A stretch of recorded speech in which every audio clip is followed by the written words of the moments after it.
spice up your life.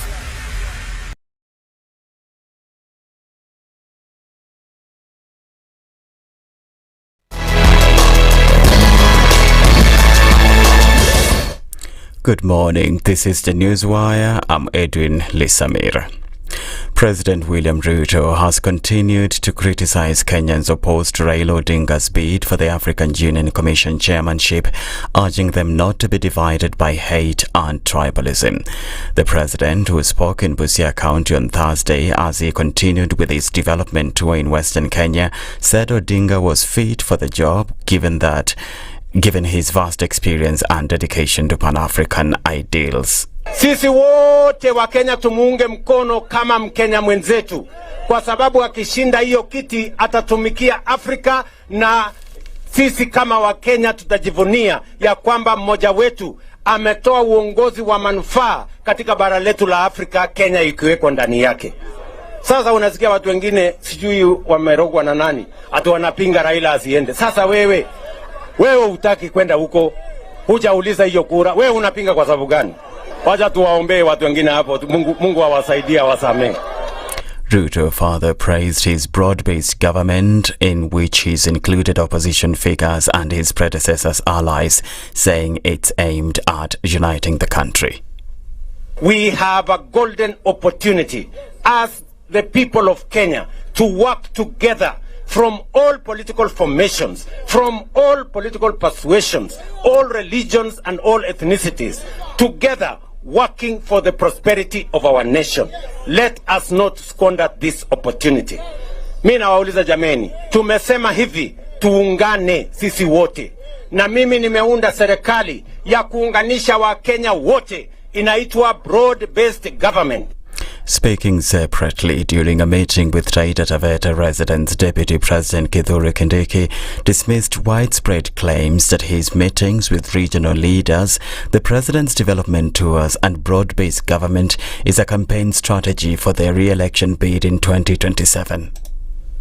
Tutakuwa na kikao kingine huko Taita Taveta. We'll bring in more people. We will consult more even in preparing for the meeting so that we involve all leaders. Sababu hatutaki tuonekane as if this is not campaign time. We really mean business. We want to make sure that the people of Taita Taveta and the people of Kenya get the best services possible from this government. The time will come for us to campaign. We are not shy of campaigning. Na ikifika hiyo siku, we will even be fronting and campaigning for our candidates openly.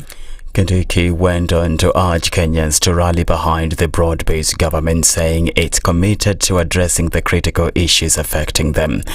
The broad-based government, he said, meant all Kenyans were now in one team, Team Kenya. Inua Jamii beneficiaries will start to receive their monthly stipends through M-Pesa agents, starting with the disbursement for this month. Social Protection and Senior Citizen Affairs PS Joseph Motari said the beneficiaries will be required to dial *222# to access the funds. Motari said all the beneficiaries are also required to have registered Safaricom lines that match with their IDs and should activate their M-Pesa accounts to receive the money. The Inua Jamii program supports over 1.7 million Kenyans, including orphans, persons with severe disabilities, and citizens aged over 70.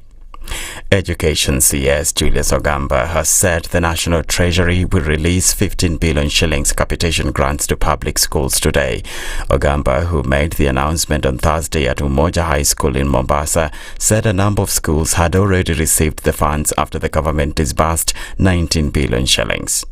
We were supposed to receive 48 billion. We were able to receive 19 billion yesterday, which has been disbursed, and another 15 billion or so will be released tomorrow. So we're in the process of completing that 48 billion in the next 1 or 2 weeks to ensure that all our schools have got the resources. So we are asking the head teachers not to send children home because the funds are on the way to their accounts. Those ones, I think, who have accounts in KCB, they've already received the capitation of JSS and primary school. The top prosecutor at the International Criminal Court says he'll seek arrest warrants against senior leaders of the Taliban government in Afghanistan over the prosecution of women and girls. Karim Khan said there were reasonable grounds to suspect Supreme Leader Haibatullah Akhundzada and Chief Justice Abdul Hakim bore criminal responsibility for crimes against humanity on gender grounds. In a statement, Khan said the two men were criminally responsible for persecuting Afghan girls and women and persons whom the Taliban perceived as not conforming with their ideological expectations of gender identity or expression. ICC judges will now decide whether to issue an arrest warrant. That's the news wire. I'm Edwin Lisamir.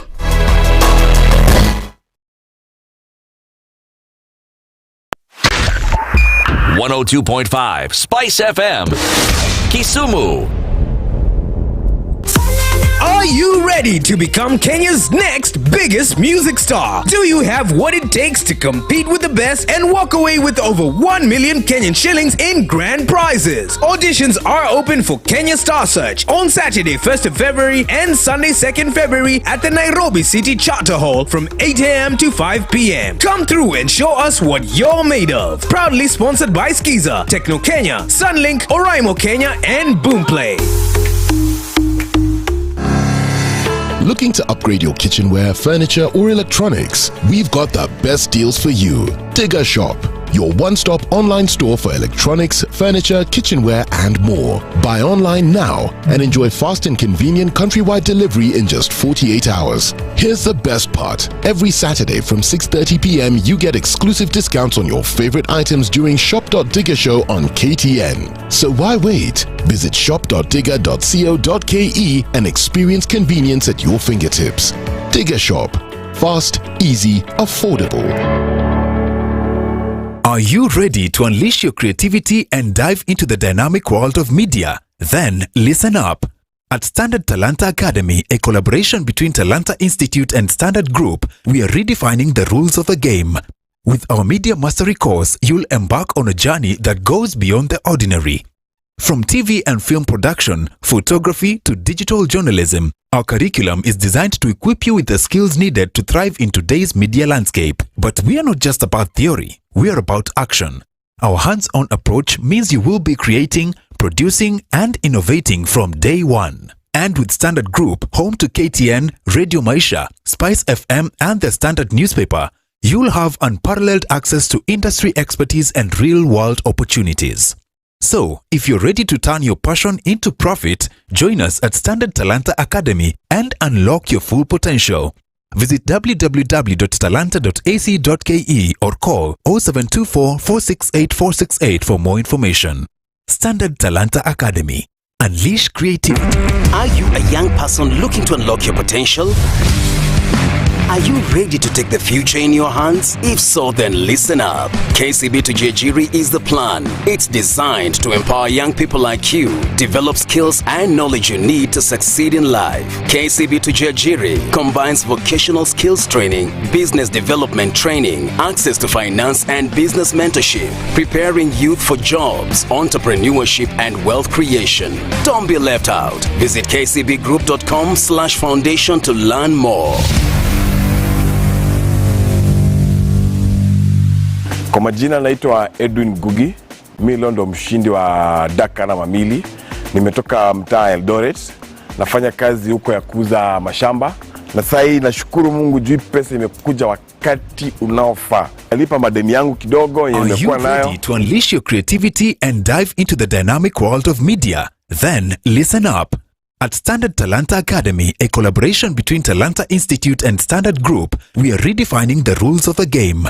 With our Media Mastery course, you'll embark on a journey that goes beyond the ordinary. From TV and film production, photography to digital journalism, our curriculum is designed to equip you with the skills needed to thrive in today's media landscape. But we are not just about theory, we are about action. Our hands-on approach means you will be creating, producing, and innovating from day one. And with Standard Group, home to KTN, Radio Maisha, Spice FM, and the Standard newspaper, you'll have unparalleled access to industry expertise and real-world opportunities. So, if you're ready to turn your passion into profit, join us at Standard Talanta Academy and unlock your full potential. Visit www.talanta.ac.ke or call 0724 468 468 for more information. Standard Talanta Academy. Unleash creativity.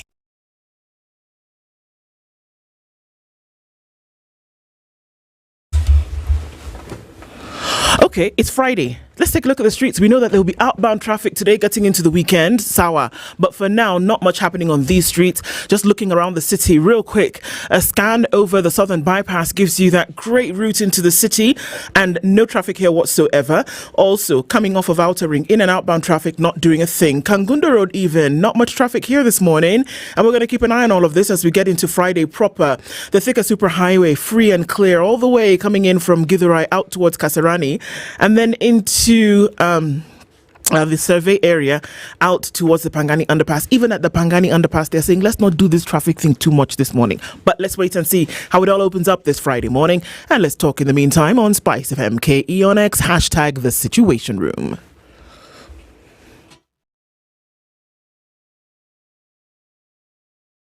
Mature, intelligent talk every morning.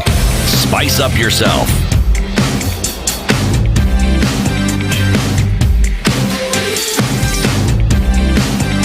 Mornings done right. 94.4 Spice FM, Nairobi. Good morning, good morning, good morning. Cindo. Good morning. How can somebody just be singing with such excitement then you just say good morning? It's like taking a damp cloth and putting it over a fire.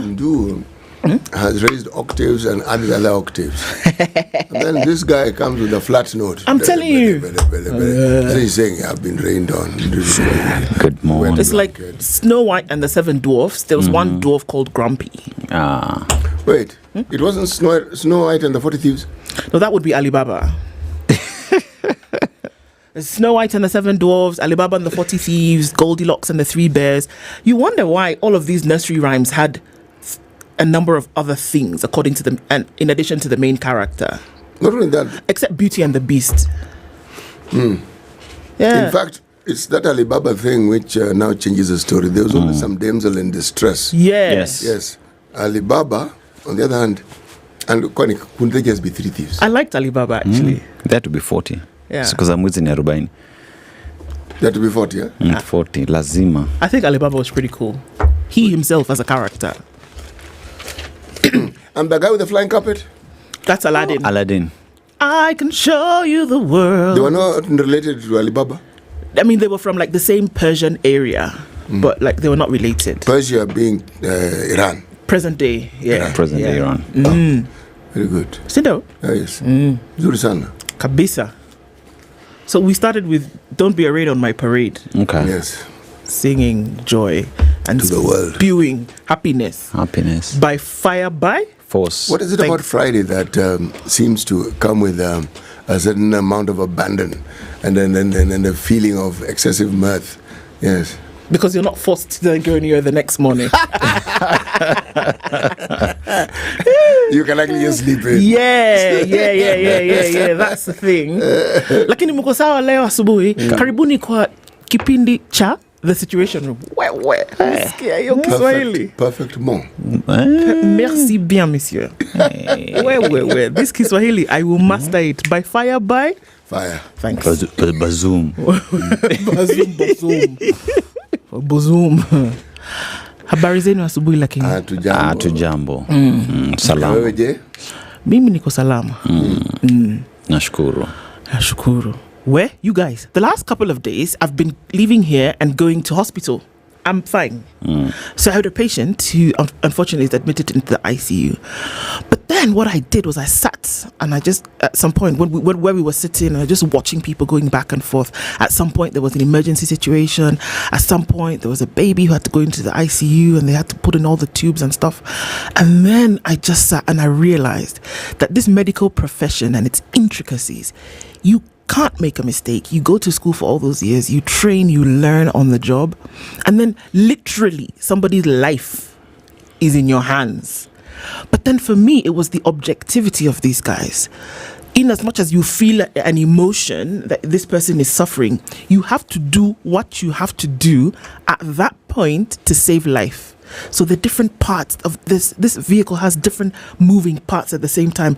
So you watch an ICU nurse and you watch the doctors and then you watch the attendants and what they're doing at the same time. If somebody drops the ball, this other thing suffers. Yeah. until they stabilize this person, and then it's like, but it was like it was nothing. When they finished, they're like, okay, that's done, it's fine, let's go. And I was just like, well, hats off to these guys, because every single day they're doing something unbelievably amazing. Every day. I was just like, hats off to them. Hats off to people who just, yes, they went to school and they earned for it, but hey, wanajitolea, man. I remember yesterday, what you're saying is really very timely. Yeah.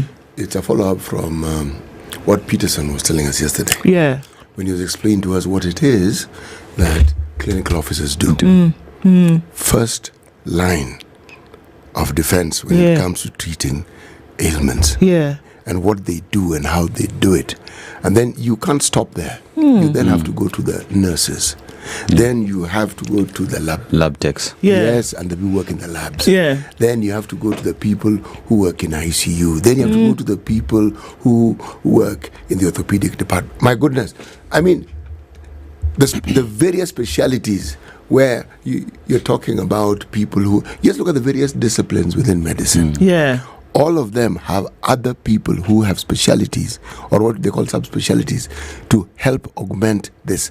So when people walk around well and they've been treated, my friend, the effort that goes into it, and the friend. Yes, and that is the one profession you cannot be in if you're not dedicated. I'm telling you. It can't work. And I think even as that, with that now comes the other mechanisms that make the entire health department work, So here we talk about the insurances that are there, policies that have been put in place, SHIF. If all these things work together to complement what the medical professionals are doing, I think we're in a good place. Yeah, I think so. I mean, just it's amazing stuff, and hats off to everybody who works in that field. I mean, just to take a moment to say, thank you for your service. Yeah. And even as you go ahead, may the frustration cease, and may we actually just put together a system that works, honestly, around the world. Yeah, everywhere. All right, guys. Karibu sana. Welcome to today's conversation. Let me give you a quick insight into some of the things that we'll be talking about today. At 7 a.m. we will have a conversation with Mumias East Member of Parliament, Peter Salasa. He's been saying certain things over the last couple of weeks, and he said most recently, act or lose support. If you don't do what you need to do as an administration, forget about a second run at things. So he'll be with us at 7 a.m. And then at 8 o'clock, Dr. Hilary Shivachi will be talking with us about neglected tropical diseases, but that still affect a lot of people around the country. So we'll be looking into those, specifically intestinal worms. We often forget that there are a lot of people who do and may suffer from that. At 9 o'clock, we'll talk. There are many things that are still happening. We'll have a conversation with you today at 9, and we'll let you know what that is as we get closer to it. So, welcome to to Kenya's biggest conversation this morning. And even as we get into it, let's take a look at what's happening with weather, and then we'll say hello to you properly. My dad used to say properly, not just anyhow greeting. We'll say hi to you in a bit, and then we'll take a look at weather, and then we continue. Sawa sawa. Sawa sawa. This is the Situation Room, the only way to start your day. The weather with Spice FM. The weather this morning in Nairobi, highs of 27 degrees and lows of 15 degrees. In Kakamega County, highs of 32 degrees and lows of 15 degrees. In Mombasa, highs of 32 degrees and lows of 24 degrees. In Nyeri town, highs of 28 degrees and lows of 11 degrees. In Nakuru town, highs of 28 degrees and lows of 13 degrees. In the lakeside city of Kisumu, highs of 30 degrees and lows of 18 degrees. Across the borders to Addis Ababa, Ethiopia, highs of 24 degrees and lows of 9 degrees. To Ndu's home country, Nigeria, highs of 33 degrees and lows of 26 degrees. Johannesburg, South Africa, highs of 29 degrees and lows of 16 degrees. In China, highs of 7 degrees and lows of -5 degrees. And in Paris, France, the city of love, highs of 11 degrees and lows of 8 degrees. That is the weather. These are good morning.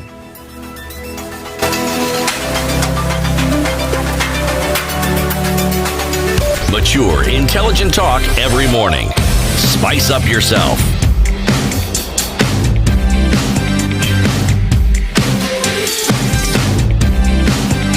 Mornings done right. 94.4. Okay, so let's say hello to you this morning, shall we? Yes, we may. And we start with Cyprian Kambuni. Good morning, Spice FM, that is on YouTube. And Don Saba. Good morning, Ndu, City, and Dennis. Kindly, Ndu, there's a question for you. Do you remember welcome in Malawi, we say? Hey. Tukulandirani. Of course I remember. Yes. Tukulandirani. See, that's what I said. Yes. Dickens White, good morning. Morning to you, Rose Grace. Good morning, good people. Tuned from Tamu. Blessed day ahead. And Double M or Tetra Conman speaking. We hear you. And Robert Mbogo, good morning from Mombasa. Mombasa kuko vipi? Mokaya. Good morning, Spice family. Wisconsin tuned in. Karibu sana from Wisconsin. And R, Nyinyi, Sisi, tumefanya nini? Talk to us, R. And Frederick Chaboy. Good morning, Spice. Happy Friday to you too. Jeffrey Legation. Good morning, Spice FM. Thanks for staying neutral. Karibu sana. We purpose to do that always. Now, Chris Maura. Good morning. It's a Friday. And Agola. Good morning, Team Spice. Happy Friday. Angor. Chamgei, my people, greetings from the beautiful hills of Saboti, Trans Nzoia. Now, Napenda sana. And to that we say, missing Tugul. And Eric Award, good morning, guys. Good morning to you. Washi Okechi, good morning, Spice family. I'm tuned in from MIT, Cambridge, Massachusetts. By the way, Nyinyi wawili mko na shida. Yeah, Matamchi, Massachusetts. Okay, sawa. We will not go there this morning because City will go into the weekend annoyed. About what exactly? Another state in the America. Yeah. That one Massachusetts. Yeah, and Onganyi Malala, good morning in the city. And then his people are doing a good job. Keep it up. Asante sana, Onganyi and Karibu sana. Good morning, my good people. City Princess Ndu and Dennis. How I wished our MPs could oversight the executive. Honorable Salasa asked the president if the Mumia's sugar bonuses were budgeted for. Good question. That we shall be having that conversation a little bit later with Salasa himself. And Mark Mwangi, good morning, Team Spice. The rate at which these government of Kenya goes is record-breaking. I thought nominated DP would bring fresh breath. We would rather have a visionary assistant chief who gets things done. Dominica Buga, good morning, team. From Bonnie Lake, Washington, Joe Mangai. Jamboni, I think we need to have Civic Education Academy for our MPs. Seldom do they talk about anything outside of CDF and bursaries. Civic education for MPs, muhimu. Collins Kemei, good morning. Please tell them to release Grace Mulay and take me on her behalf. Our 61-year sick mothers are being abducted from hospital while seeking medical attention. God save Kenya. That is the latest development that happened yesterday. We shall be having a discussion around that as well. And Dennis asks City if he's aware in 1996 Kagame and Museveni supported Laurent Kabila, Bayamulenge and Banyarwanda Tutsi in Congo against Mobutu Sese Seko. Mobutu Sese Seko. That who did what? That watu walifanya ile kitu kwa Mobutu Sese Seko. 1996 Kagame and Museveni supported Kabila and Banyamulenge and Banyarwanda Tutsi in Congo against Mobutu Sese Seko. The history around the changes that took place in Rwanda, in Uganda, in DRC at certain points in time, and you know, Tanzania also featured in some of these things. It's an interesting history, and perhaps next week, when I look at Proverbs from Tanzania, we will be able to perhaps spare a moment and touch on these things, the intrigues that have gone on in that particular region, and what it is that has happened. All right. Yes. Robinson Kisero from Hong Kong. What is the essence of having laws that are not followed in our country? Ruto should declare that we all are in a jungle and the rule of the jungle applies to all of us. Now, Newton Emas, good morning from Nyakach TVC. And good morning from Chuda, Dr. Venbeck. And George Adimo, good morning, Spice FM, listening from Rongo. Weather is good. Good morning, Spice FM, guys. How are you all? Tuko salama. Good morning from Doha. Have a good Friday. Merci beaucoup. And Sandra Sheria spoke in French. Just that one. That's not French. It is. It's Spanish. It's Spanish. Okay. Yes. Muy buenos dias, familia. Familia in Kenya. Okay. Good morning, my people. Love you guys. And the Salasa show will be very entertaining. We look forward to that conversation. Ahmed, good morning, all from Ottawa. Doesn't everyone wake up each morning ready to be disrespected? You do. It's sad. Good morning, Great Spice team. The week has come to an end. Like everything good, they must have an end. Salams from Taveta. That is Amesa Asava, Bwangi Juma. The campaigns have taken over. We have Munen and Jerry. Good morning, Spice team, following live from Sydney, Karibu Sana, and Karanja, Kabisa. Let's go, Kabisa, Sandro Sharia, Hola Kenya, and Georges from Pennsylvania. Good morning. Ndio hiyo sasa. Cities joint. Which one? Hiyo. I'm being allocated properties this morning, aren't I? Yes. Where did you say? Pennsylvania.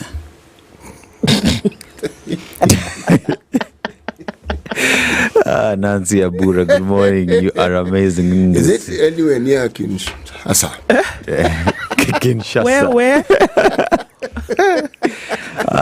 We lost you somewhere in the middle. Yeah, and Nancy Abura is locked in from Mirama Springs. Good morning from Trumpland. That is Dr. Peter Tibbs Muga. Good morning, team. On one side, police is refusing to go to court. On the other side, children burning packs is a sad sight to behold. Be kind and send the kids therapy. And the Denomonza Guten Morgen team, good morning to you, the unseen. Good morning from Topnik High School, Dandora. Daniel Maina, good morning, Team Spice. Josephat Mosa, good morning, Team Spice from Utawala. And Ahmed, the role of artist is to critique society, including leaders and leadership. More artists should appear rather than government officials. And everybody else who's listening to us and those who will be joining, karibuni sana to Kenya's biggest conversation. Karibuni kila mtu. All right, we are taking in the last proverb from Rwanda for the week, CT. Yalla. Indeed.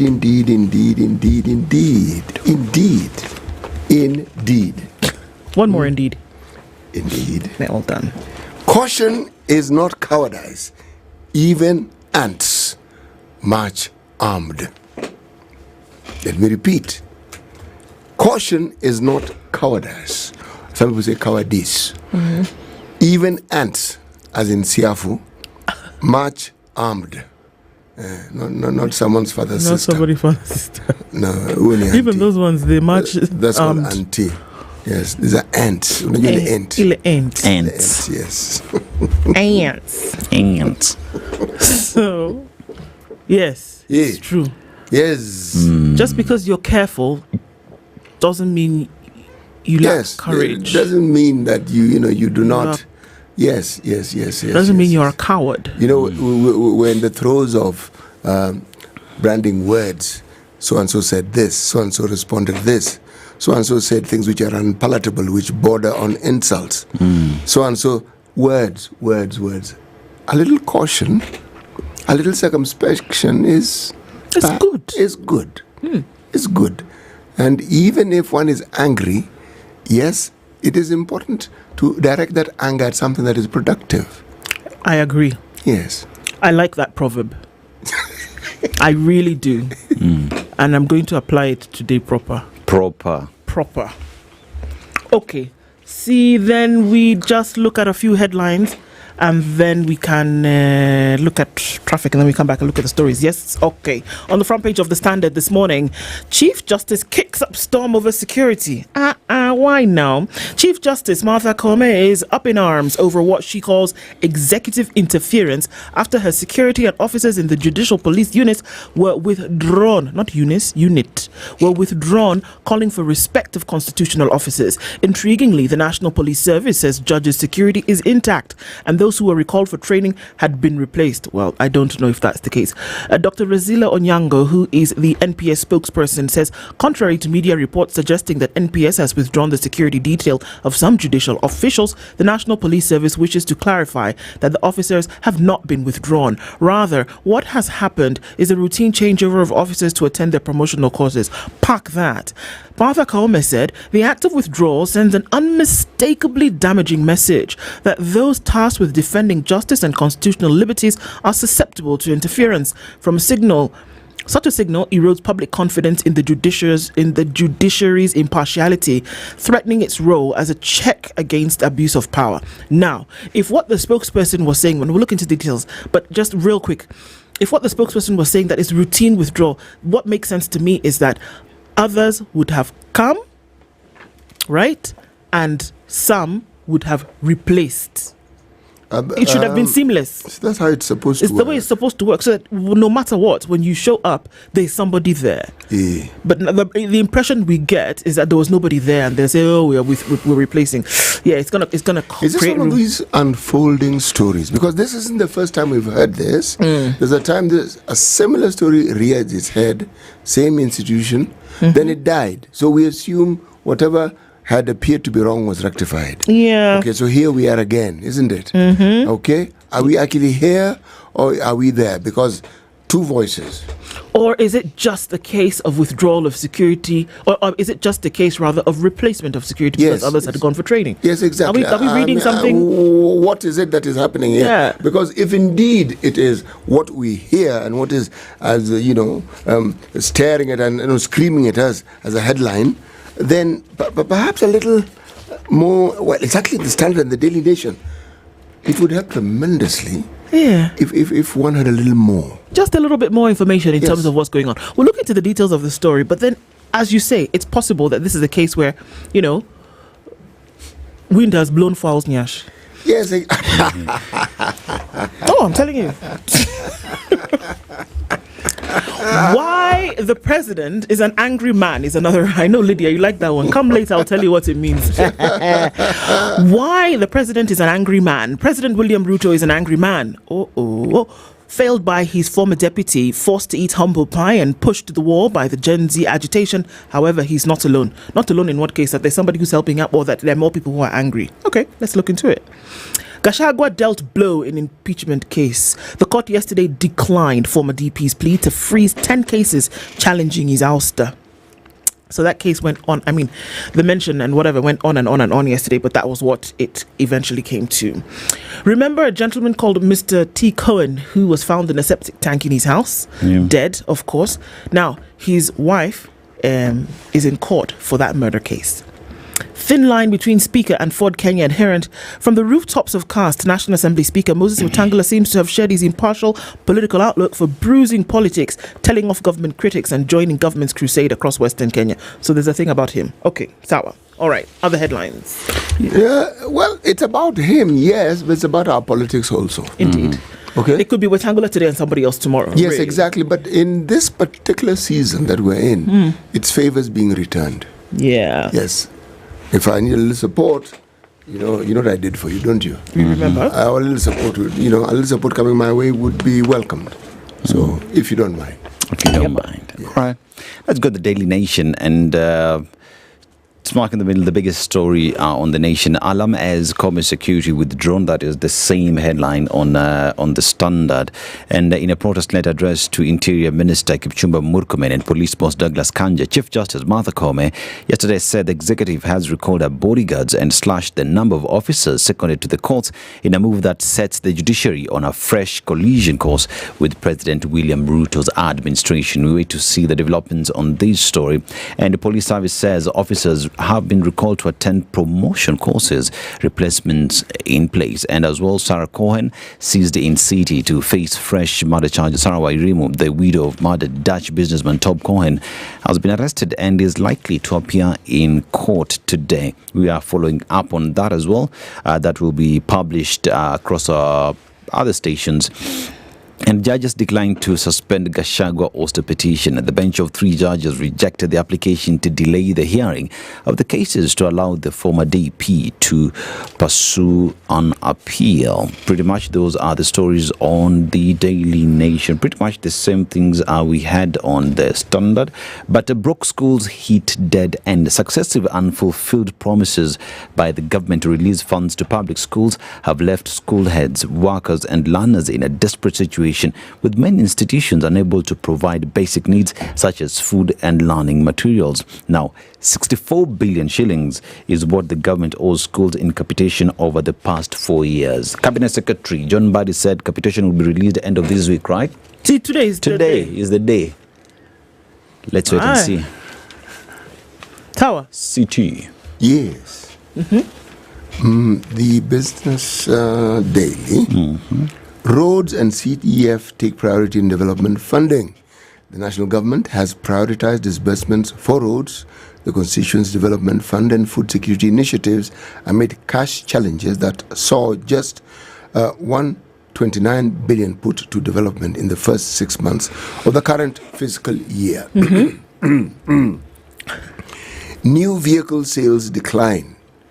New as in brand new, not brand new as it's come to Kenya recently. Okay. New as in nobody has driven it before. In Nigeria, 0 mileage. Sierra Roba. Kabisa. They have declined by 2.7% on costly bank loans. New vehicle dealers and assemblers have reported a 2.74% fall in domestic sales to 11,059 units in the year ended December 24 on the back of high cost of borrowing. Okay? Right. Kenya Toyota dealer buys Michelin stake. Toyota dealer CFAO Mobility Kenya has bought out Michelin stake entire distribution Africa at an undisclosed price, deepening its stake in the distribution business. Makes sense. You have vehicles, somebody has something that the vehicles need. So, one-stop shop. Mari. Kabisa. You bring it together. Okay. Then landlords face losses as state plans own offices. What do I mean? Government prioritizing purchasing, building its units. Okay? Concerns over 5 billion spent on office leasing every year. Story here is the government is saying we're going to be putting up our own buildings. Okay? As opposed to leasing buildings. Yeah. This story has a tail to it. Let's wait and see how it develops. Indeed. Okay? Because it isn't as straightforward as it seems. For the longest time, government has always had its own buildings. In fact, we know buildings by the government service that it represents. Yes. Okay? Afya House, Health. Huduma Center. Yes, we know. So now, let's see how this unfolds. Then bang in the middle of this particular paper, there's a picture of a lady. This is the first lady ever to be the chairman of the Kenya Medical Association. Okay? Yeah? First chair of the Kenya Medical Women's Association and deputy governor of the Kenya Red Cross Society. Hang on. Now, Medical Women's Association, so why is it the first time a woman is the chair? Yes. Is it a women's association? When you started, you have a chair. If you're the first chair, you are the first chair. No, there is a Kenya Medical Women's Association? It happens to be, yes. Oh, wow. Okay. Okay, that's all I was just clarifying. You're asking why she was first? Yeah, if it's a if it's a women's association. She was chair. She was among people who've been chair. She was first woman to be chair of the Medical Association of Kenya. Oh, so it's not the Kenya Medical Women's Association. No. Ah, voila. I'm just mentioning she was chair here, first woman chair. Then she's also chair of the Kenya Medical Women's Association. Does that make sense? Nope. But okay. Once upon a time, there was an association called the Kenya Medical Women's Association. Right. At some point or the other, this lady has been chair of that association. Yes. Okay? But what is distinguishing this particular lady is that there's an association called the Medical Association of Kenya. Okay? Kenya, yes. CAM. Yes. CKS. She is the first chair Sawa. that our association has ever had. Does that make sense? Yes, now it does. Yes, The she's first Dr. lady chair. Yes, first lady chair. She's Jacqueline Kitulu. But of interest, now she's the president-elect of the World Medical Association. Hey, Jamar. Okay. Featherist. Plumes. In fact, mini birds. Okay. Flying high, yeah? All right, let's look at the star, shall we? Yes. We shall, Guest house tricksters rob Russian visitor of 2.5 billion in Mombasa. Oh, wait a moment. They think they're going to get away with this one. All right. Shauri yao. If they find themselves in Siberia. Should have chosen somebody else to rob. Anyway, you are the last person to lecture us on governance. Ruto scoffs at Gachagua. Yes. Why are they talking to No, I told you, word here, word there, word here, word there. It's called a tiff. It's called a nipe nikupe. Kabisa. Empty coffers. Counties grapple with cash crisis as Treasury yet to release funds for 2 months. Okay? That's just 2 months. 2. 2 months, okay? Okay. Yeah, but the government will give you money. That one, do not be afraid. Okay? Okay. Then in the Siasa pages, that top right-hand corner in burnt brown, orange. Thank you. Time for Kenyan youth to stop abusing leaders. Yes, time for us to ask the question, why have you resorted to insults? Why can't you just have a civil conversation? Must you resort to insults? And the other question is, when someone says something that appears to be rude, is it necessarily an insult? Could be true. What's the threshold? At what point is it an insult? If someone tells you you're stupid, perhaps they're just describing you. What if you are? Yes. What if yes, indeed. And as City keeps asking, we should ask, why are respectful beings all of a sudden being disrespectful? Yes, exactly, because the youth in this country are not, they are not generally... You people have not seen bad behaving youth. Let me just tell you now. Bad behaving youth are there. They're bad behaving grown-ups as well. Okay? Where do you think the bad behavior is learned from? Okay? And this one, don't throw in social media into the conversation. They are bad behaving human beings. That's it. Standard, okay? Yes. By and large, young people on this continent are respectful. They are. That's what I'm saying. They really are. Yes. So what is it that suddenly makes them supposedly, generally disrespectful? Because they're calling you out and you don't like it. Period. And you feel a young person, younger than you, should not call you out. Yes. Okay. So, to go up or two. Bang in the middle of the paper, fatalities, passengers, pedestrians, motorcyclists and riders bear the brunt of killer roads. Our roads are still killing people. No. Roads are not killing people. Roads are just roads. And if they are badly built, they will make it possible for more accidents to happen. Okay? So, indeed, perhaps we should blame the roads, shouldn't we? Or should we blame the people who are supposed to maintain them? Voila. The people who were supposed to, first of all, develop them properly, and then the people who are supposed to maintain them. You do pay a road. And the money that's supposed to go to the roads, which is budgeted for, and which perhaps doesn't go pay there. for that every time you fuel your vehicle or get into transport. Oh, this is what we pay for? Yes. Oh, yes. Let me just read it for you. 2024, year of carnage. As 4,700 killed on roads.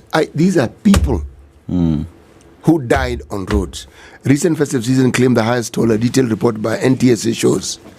Stories on page 4 and 5. Then there's a picture of Raila and his Djibouti rival stepping up their AUC vote hunt. And the beat goes on. Okay. So what we're going to do is continue with the stories and then we'll come and take a look. Let me tell you what's on the Taifa Leo. So if you're going to laugh, that's your problem. Kenya Yahisi Joto. Say that Joto again. Joto. Taifa hili la kumbwa. Did you know there was a word la kumbwa? Yeah. Taifa hili la kumbwa na pengo la ufadhili wa 40 billion shillings.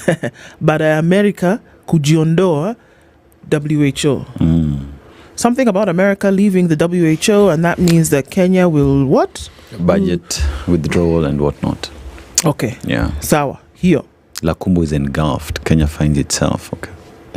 Yawa. Wanga atetea wanaoonga serikali ya KK.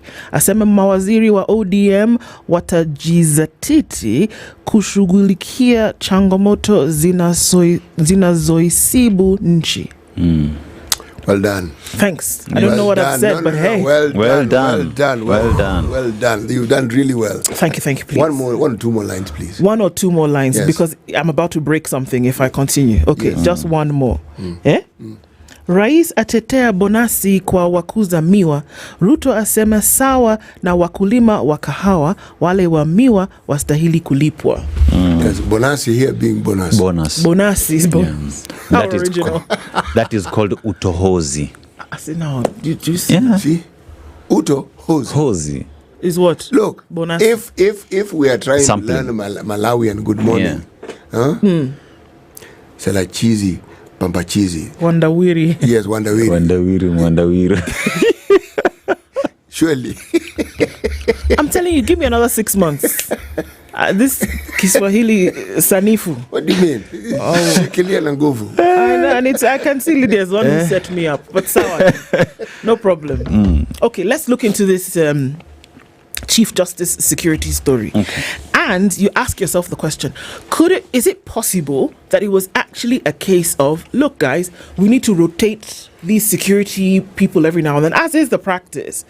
And if that was the case, then why were the replacements not on ground as the other ones left? Because once you leave an opening, once you leave a space where there is nobody, it's going to be filled with speculation. Why have they removed my security? If they knew that they were supposed to change over, why were the changeover guards not here by the time the others had been moved? Do you understand? One thing. And now it brings in stories of what the Chief Justice is now saying, that, you know what, we really need to respect these institutions that are constitutional offices. You can't just be misbehaving anyhow and expect that we are going to keep quiet. So she's crying foul over recall of security detail. The National Police Service spokesperson Resila Onyango said, you know what? There's no withdrawal that has happened, guys. What we've done is routine training for officers, and that means that we rotate them.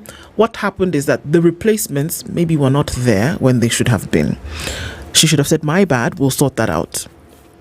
Now, according to this story, the Interior Ministry has withdrawn Chief Justice Martha Koom's security and scaled down the number of police officers manning courts in the country. So if that's the case, that's a big deal. In what now opens a battleground between the judiciary and the executive, it has emerged that officers who were protecting Justice Koome were recalled, and those who were in the newly created Judiciary Protection Unit reduced. The withdrawal of the CJ's security and the reduction has prompted the head of the judiciary to write to the Interior Cabinet Secretary Kipchumba Murkomen and Inspector General of Police Douglas Kanja, citing the move as an intimidation tactic. You think you'll remove my security and then suddenly cases will go in your favor? It can never be me, she said. Koome's letter came hours after High Court stuck to its guns that the IG and the Director of Criminal Investigations, Mohammed Amin, must appear in person to explain where Justice Mutumwa, Martin Mwao, and Karani Mwema are. The three were abducted in Mlolongo. Court says, come here. Tell us where they are. Don't send a memo. Don't send an SMS. Don't send it by pigeon mail. Tell us face to face where these gentlemen are. Are we suggesting that a memo was sent? And that memo is the withdrawal that is being spoken of? Do you see why you're a very intelligent man? Now can you understand? Yes. You see. The duo have consistently defied court summons. Yesterday, they claimed that they had not been served with the same court orders. Excuse me, please, I have a question and I've raised two hands. Okay, yes. Please. Is it possible that in this country, where there are court orders that everybody and their uncle know that there are court orders for you to appear in court, then you want to open your mouth and say, court order? I've not received. Is it possible that they did not receive? It got lost in the mail. The third party, the mailer demon did not send. The court order was given in court and it was directed to the representative, the advocates, who have directions from their clients. How come this advocate never took this court order back to their client? You think they didn't? Come on. You know, there is an example that is being set here by people in high offices, and unfortunately, these two officers of the DCI and the IG, man, they are really, really crucial to the security of this country because these are the faces of law and order. See, look, okay, let's assume. You know what? Let's play devil's advocate. Let's give benefit of the doubt. Let us say that these court orders, and they're not private, they're public. Yes. Public. Now, let's say that for some reason or other, they didn't get the court order. But now you've heard rumors in public. Oh, there's a court order. I'm supposed to show up. So you pick your phone and say, hello, court? Court? Did you actually send me an order for something? Must I? Did you do that? No. But you sit and say, but you see the problem here. Everybody is saying, and you've heard the summons. You have legal representation, like you said. Let's say you live on Pluto, Okoh. You have no idea what's going on. You have legal representation who will tell you, guys, we're supposed to be in court on this day. Let's do 1, 2, 3. But you know what it looks like? You don't show up in court once. You don't show up in court twice. You don't show up in court 3 times until you even now tell your people, remember, you go tell your people to go to court and file something stating that they shouldn't have to insist that you come to court. Then you want to tell us that you didn't get the court orders in the first place. So what is all the hullabaloo about? If you didn't get it in the first If you didn't get it in the first place, why are you now saying that they should suspend any kind of trial to get you ordered by the court? But this thing, me thinks this. Like most things in Kenya, when something which on the face of it seems to be fairly simple and straightforward suddenly ceases to be simple and straightforward. Yeah. The question is, what really is happening here? Or do you know where these three gentlemen are? Or, if you bring in that story, we'll mix it up really nicely. Because remember, it isn't the police who are abducting these people. The police don't know. Don't know. Yes, exactly. So you come and say you don't know then?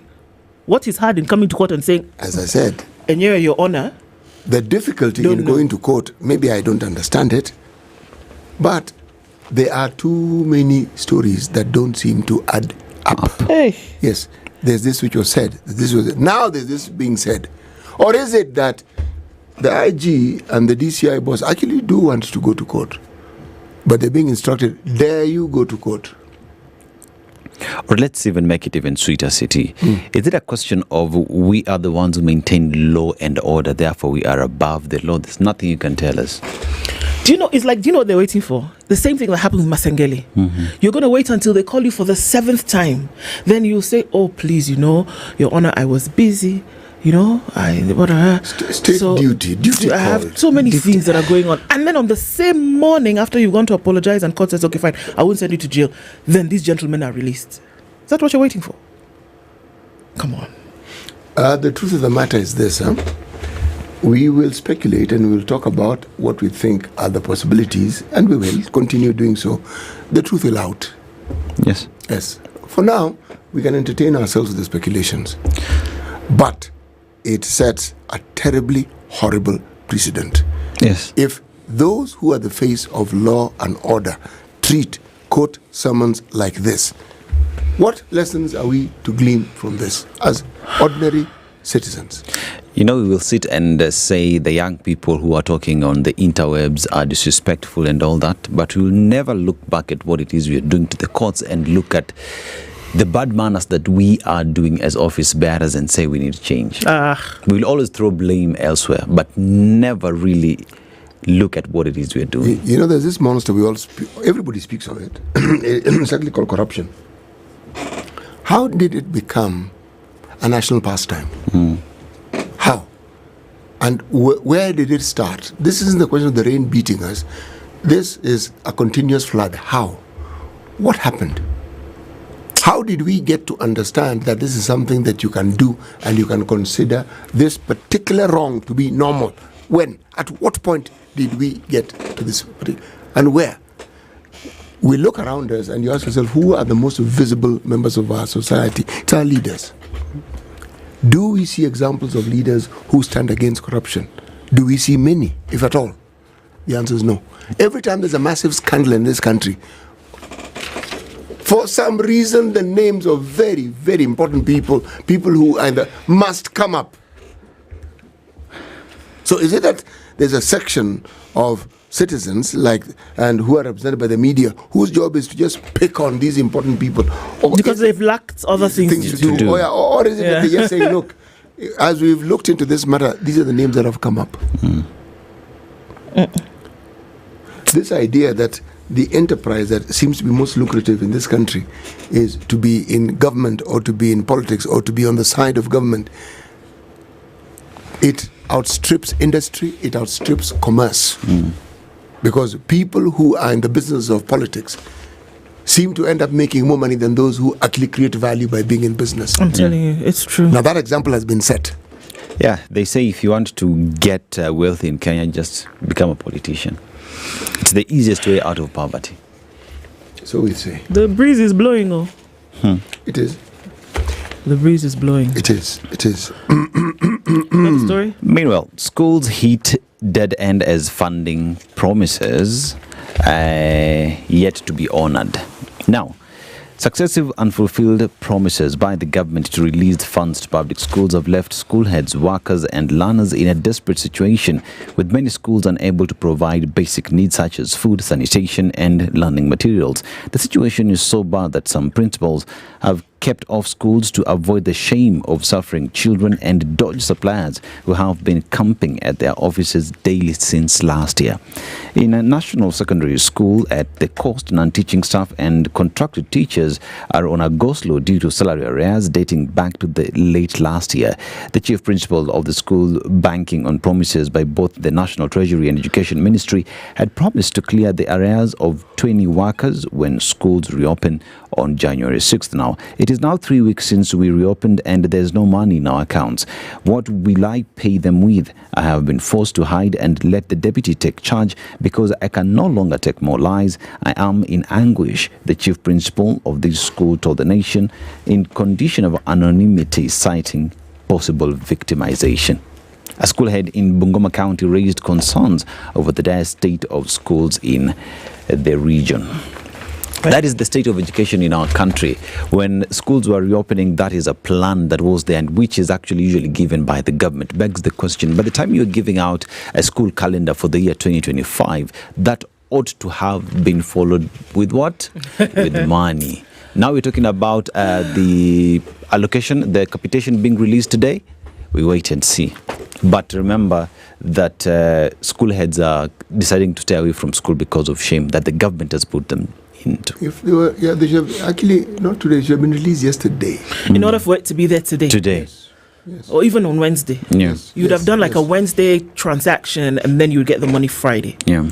You know, there is an organization in this country called NCIC. Mm-hmm. NCIC, National Commission on who again? National Cohesion and Integrity Commission. Commission. Thank you very much. Yeah, exactly, national. Now, they are breathing fire. They have produced a list of people who have been uttering hate speeches. And they've named them. They're saying, you know, if we had the power, we'd have arrested these guys. But they're saying something else. They're saying there is a resurgence of organized crimes. And there's a resurgence of organized gangs. And they said these gangs are even recruiting young people. Wow. Yes. And says the problem with this, it says this could lead to state capture. Okay? State capture. Yes, they're saying the social fabric is threatened by idle youth, as idle youth are targeted for recruitment. Meaning, all these young people you see who have nothing, who have no hope, the nothing here is no hope. The people are going to give them hope and say, look, if you join our gang, this is what is likely to happen to. Okay. Yeah, and that one is a problem. And say we must act decisively to prevent our country from following the parts of countries, some parts of the country in the world where gangs have gained a stronghold. Like Haiti. Like that one. Like that one. It's pouring. This rain and this breeze. It's pouring. My friend. It's pouring. Sion Chezo. Yes. Let me tell you quickly as we come to the top. Cohen widow arrested to face murder charge today. Remember that story hit the headlines where he was unfortunately found in a septic tank, and she's been in and out of court answering this. 6 years after the shocking murder of Dutch tycoon Tob Cohen, his wife Sarah Wairimu was yesterday arrested and is set to face murder charges at the Kibera Law Court this morning. Police sources say Wairimu, who was being held at the Kilimani police station, was arrested after the Director of Public Prosecutions reviewed the case file and concluded that there was sufficient evidence to charge her. Further, police sources yesterday said that there was new evidence. The suspect was arrested by Directorate of Criminal Investigations detectives from the headquarters, but she is in our custody, according to Kilimani OCPD Patricia Yegon. And she went on to, the charges came after a protracted legal battle, culminating in a public inquest filed by the DPP at the Milimani Law Courts in April 2024. Wairimu is accused of orchestrating the brutal murder of her husband, Cohen, who went missing in July 2019. His decomposed body was discovered weeks later in a septic tank at their Nairobi home. So, 6 years later, the DPP says, here, there is a case, there's more evidence, and there's a case for her to answer. The disappearance sent shockwaves through the nation, sparking widespread media reports and attention and intense public speculation about the circumstances surrounding his death. A massive search operation was launched, leading to Wairimu's arrest along with businessman Peter Karanja. Remember, she was actually on remand for some time and then released later until the public inquest came into play. So 6 years down the line, she's been arrested. She will face those charges this morning.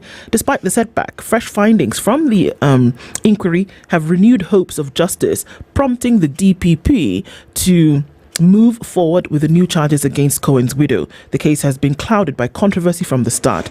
Wairimu, who has consistently maintained her innocence, also made explosive claims. She accused powerful unnamed politicians allegedly tied to the former government as being involved in Cohen's death. So that'll be interesting to see what happens with that. It's been a long time, and we'll see how that all comes to an end, or, at least starts a new process in the country. All right. We'll talk with the Member of Parliament for Mumia East constituency, Peter Salasa. He will be in the hot seat at 7. Good morning, 7 a.m.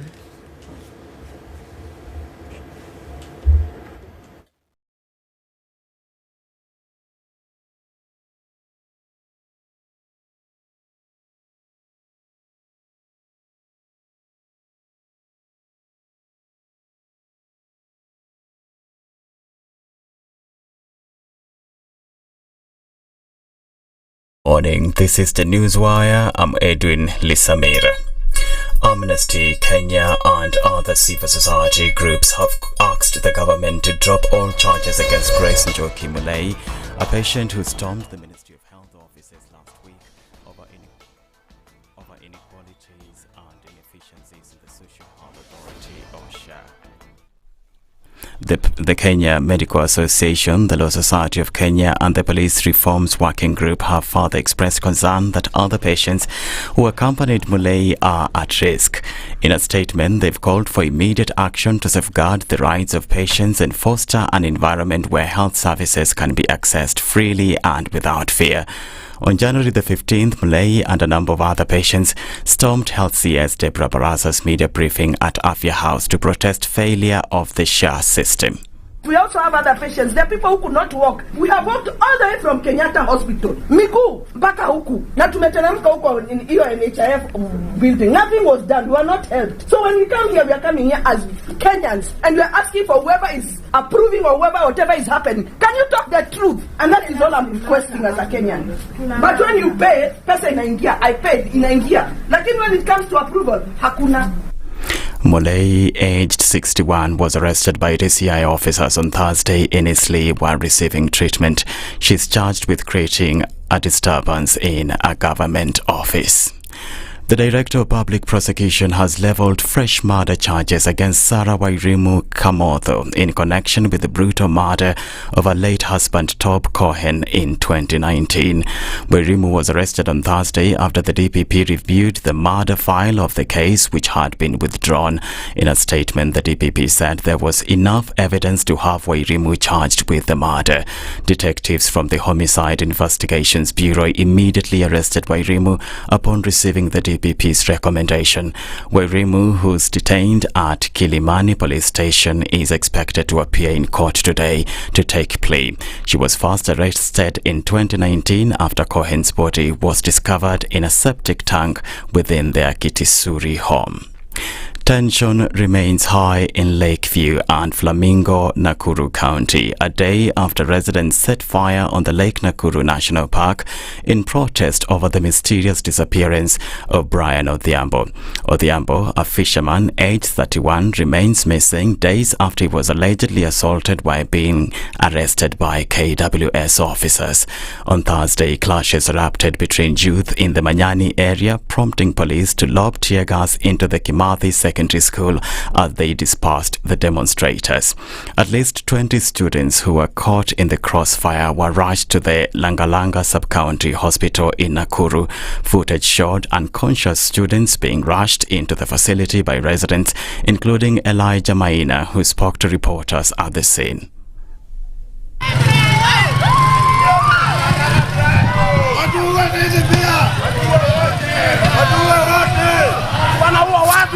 We are trying to help kids. I just found kids are fainting in the school.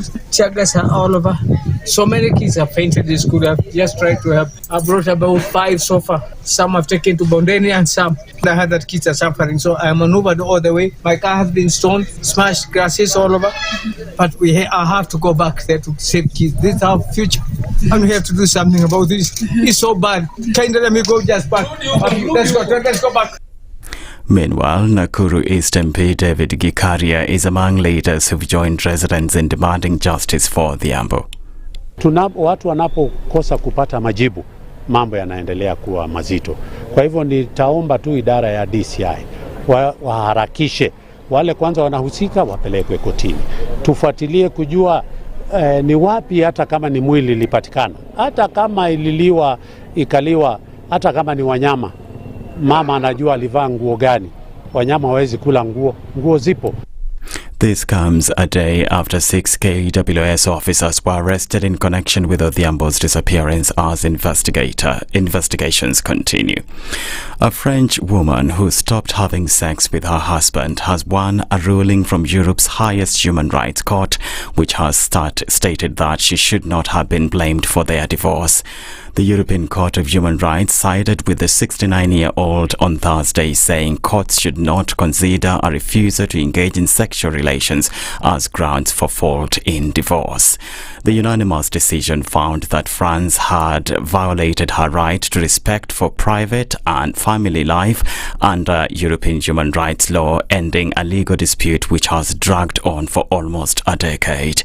The French woman, identified as Miss HW, celebrated the decision as a step forward in ending what she described as rape culture and promoting consent within marriage. That's the News Wire. I'm Edwin Lisamira. Nakuru.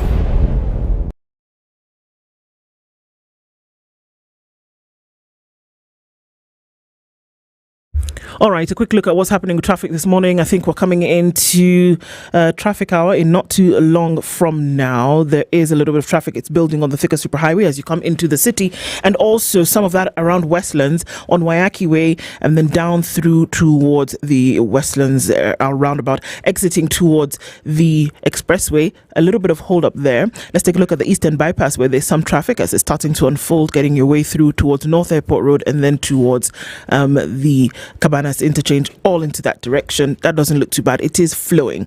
In some parts of Outer Ring, it's going to come to a standstill at your junctions going towards Kangunda Road, for example. But apart from that, I think we're fine.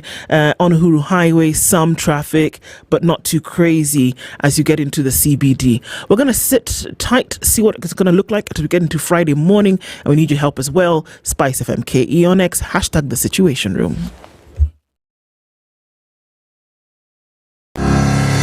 Looking to upgrade your kitchenware, furniture, or electronics? We've got the best deals for you. Digger Shop, your one-stop online store for electronics, furniture, kitchenware, and more. Buy online now and enjoy fast and convenient countrywide delivery in just 48 hours. Here's the best part. Every Saturday from 6:30 p.m. you get exclusive discounts on your favorite items during Shop.Digger Show on KTN. So why wait? Visit shop.digger.co.ke and experience convenience at your fingertips.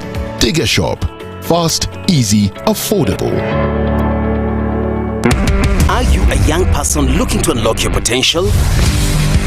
Are you ready to take the future in your hands? If so, then listen up. KCB to Judiciary is the plan. It's designed to empower young people like you, develop skills and knowledge you need to succeed in life. KCB to Judiciary combines vocational skills training, business development training, access to finance and business mentorship, preparing youth for jobs, entrepreneurship and wealth creation. Don't be left out. Visit kcbgroup.com/foundation to learn more.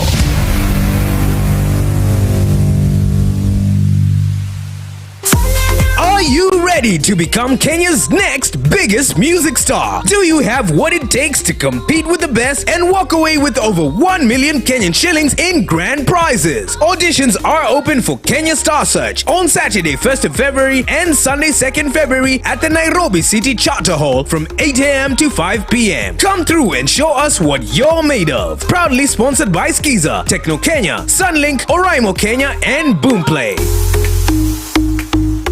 Mature, intelligent talk every morning. Spice up yourself.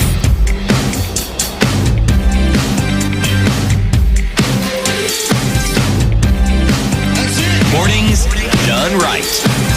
94.4 Spice FM, Nairobi. At 9 minutes after 7 o'clock, good morning and welcome to Kenya's, to the second hour of Kenya's biggest conversation.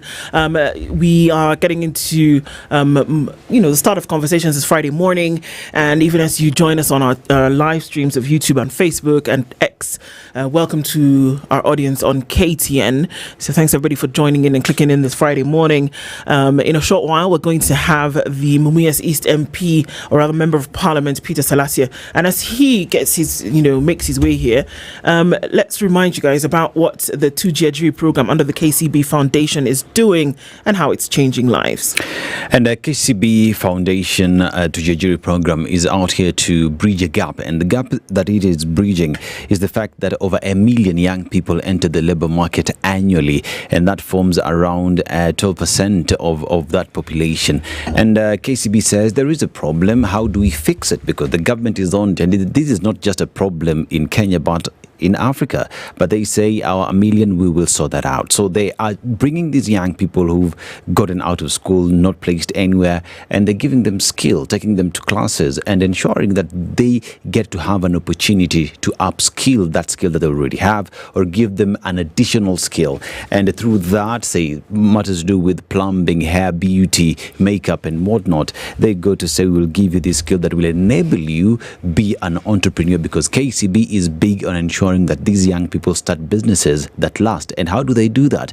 Because they take them through training, give them a mentor, and also go ahead and give them tools of trade that they are able to go and shine. KCB says for you to get this information, you go to KCB Foundation /kcb.com/foundation. Fantastic. Yeah, slash Luo in me. Hey, you people, you have problems. But don't worry.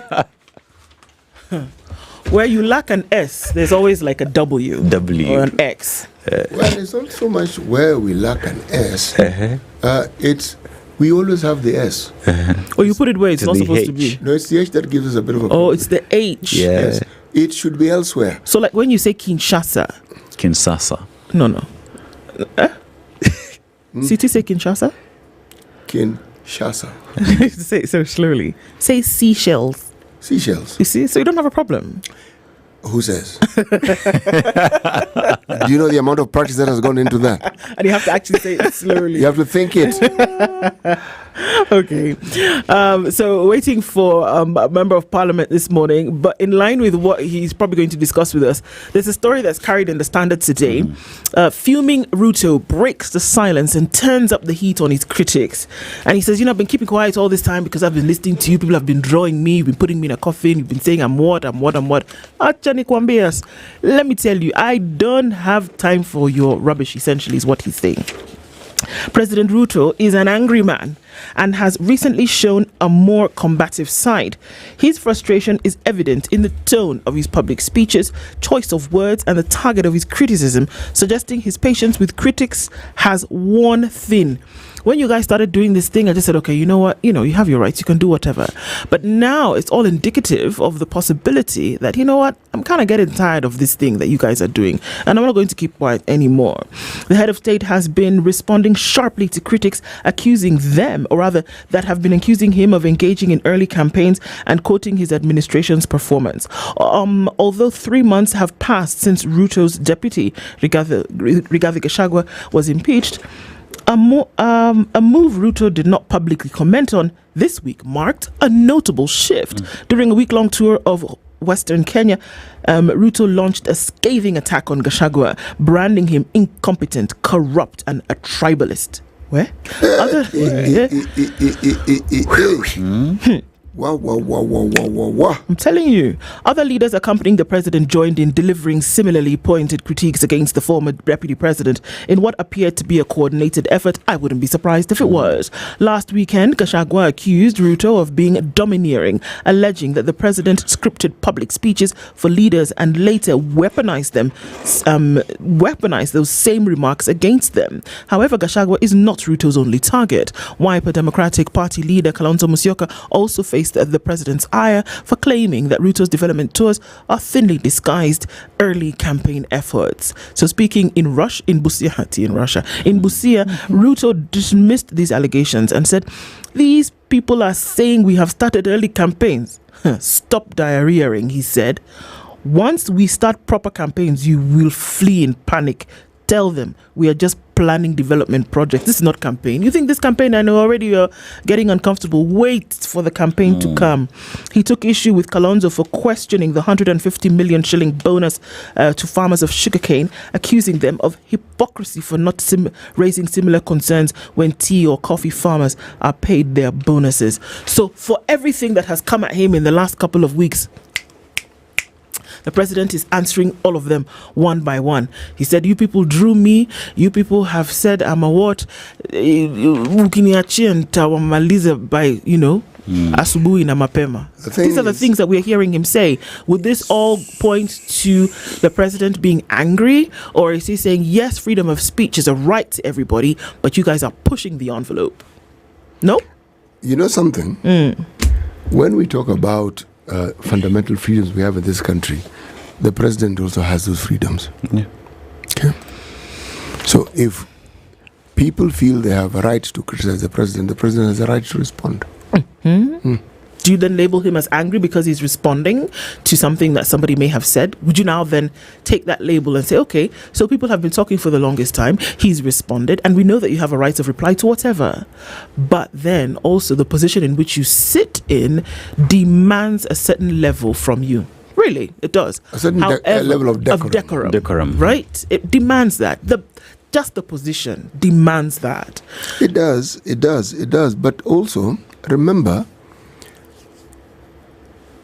this job of being president, from what I can see, is not very easy. Even those who get there and realize this thing that I wanted is not quite what I thought. Because you are balancing so many balls in the air. At the same time. Yes. And when people respond, and if indeed those who say he's responding angrily are right, what is it that angers people? Yeah. Why are you angry? If you feel someone is saying things about you which are true and you don't want to hear, you may be angry. If you feel someone is saying something which is not true about you, you'll be angry. If you hear this, either of these consistently, you will get peeved. It is the human thing to get peeved. Yeah, I mean, it comes out as though we have a president who does not want to be questioned. You're questioning me as who and why. I am the president. I know it all. It comes out like that because for a very long time, I mean, when the young people have been talking, parents, you need to talk to your children. They have bad manners. When leaders are questioning, you're talking to me as who? I think there failed to be a realization of the fact that things like citizen-centered governance and community contribution to how people are led is not static. That you cannot expect that maybe 30 years ago, 40 years ago, when you saw the people visibly subservient to the one who is in authority, i.e. the president, to think that when you have a greater expanded educated lot, that they were going to keep quiet. I think there's a fundamental mistake you make in that assumption. That people are not just sitting around waiting for you to tell them what to do, how you're going to do it, and that if you've gone off the line, that people are going to keep quiet. That kind of behavior is not static. It is organic, it moves, it shifts over time. So in as much as one wants to be a leader of a nation or leader of a particular area, you must also realize that as time has gone and as things have changed, people will no longer sit back and watch when they see something going wrong. Now, I see the uncomfortability coming about that you have not realized, wait a minute, I'm not just going to be able to do what I want when I'm here. And then that people call you out on it is when you're like, oh, hang on a minute. This is not what other people, because other leaders, you don't speak where they are. Not only that, there are people who keep telling you the complete opposite. Exactly. Yes. There are people that have surrounded you who are telling you, no. Yes. And that is everything often the case with leadership. Not African leadership, not Kenyan leadership. There are people who will tell you what they think you need to hear. And usually it is something that has their interests at heart, not yours. It touches on them directly. Yes. Because the impatience with a simple difference of opinion. Look at the political leadership of this country. Since this is where we live, this is where we are from. Yes. The impatience is actually widespread. It's just we don't get to hear others. Anyone who considers themselves to be a leader is very thin when it comes to accepting criticism. And they're very thin on it. The offices that they host or that they hold are those offices that attract criticism left, right, center, whether you like it or not. Criticism goes with the job. Goes with a job. Yes. And when they seem not to want criticism, why are they in those offices to start with? It tells you what they think and what they believe the positions are meant to be and how it is you are supposed to relate to them. They have this prescribed idea in their heads of how it is people ought to relate, how people ought to speak, and why? Because there are people around them who behave exactly in that prescribed manner. So when you behave that way, what on earth is wrong with this person? Yeah. Why are they different? Do you really think if those who are close to any political leadership told them the truth as it was, they would not be as impatient as they are? They'd realize, hey, I've heard this before.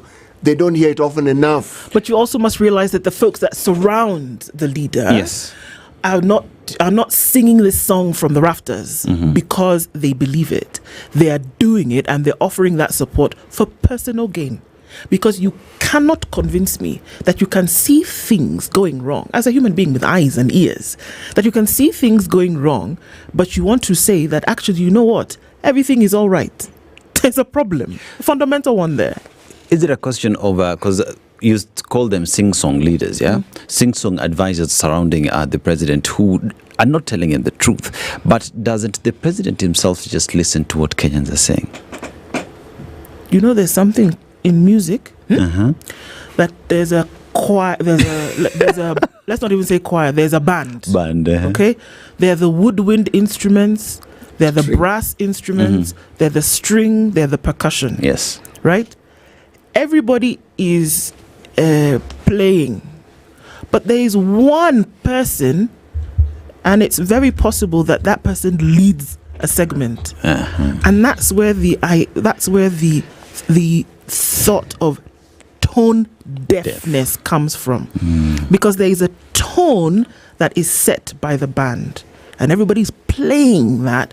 If you opened your ears or listened above the noise, you will hear the tone. So tone deaf comes from everybody is playing in concert, but you cannot hear the tone. So you start to conduct in a different manner. That's where it comes from. Which I would therefore say that our leaders know what is going wrong. They just choose not to do anything about it. You know, there's a word that often creeps into our conversation. It's called impunity. There are things that people do because they understand they can get away with it. And this is something, if you have a child, observe a child and look at how a child learns to push limits. Just observe. Yeah. If there is no response to what they're doing, they'll continue. Yes.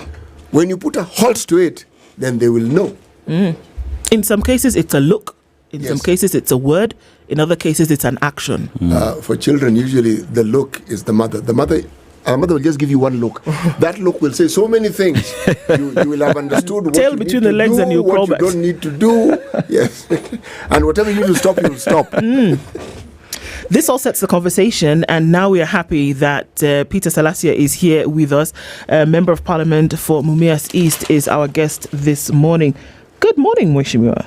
Good morning too. How are you? Fine, thank you. How are you? I'm very fine. We waited for you for some minutes. And we are happy you have come. Yeah, the jam was a bit, but we have finally arrived. Yeah. Karibu sana. Asante. We know that you've had busy times recently. Yes. But welcome to the hot seat of the Situation Room. We're glad to have you here. Sure. And we can even take a moment and welcome you. Sure. We normally have a proverb that we share every morning. You've been here before, so you know what that's like. Definitely. So let's CT share that with you, and then you can tell us what you think about it. Okay. Sawa sawa. Our proverbs for the whole of this week ending today have been from the Republic of Rwanda. Okay, now let me see what the proverb says today. Rwanda is a landlocked country, really interesting country with many unique things, many unique things.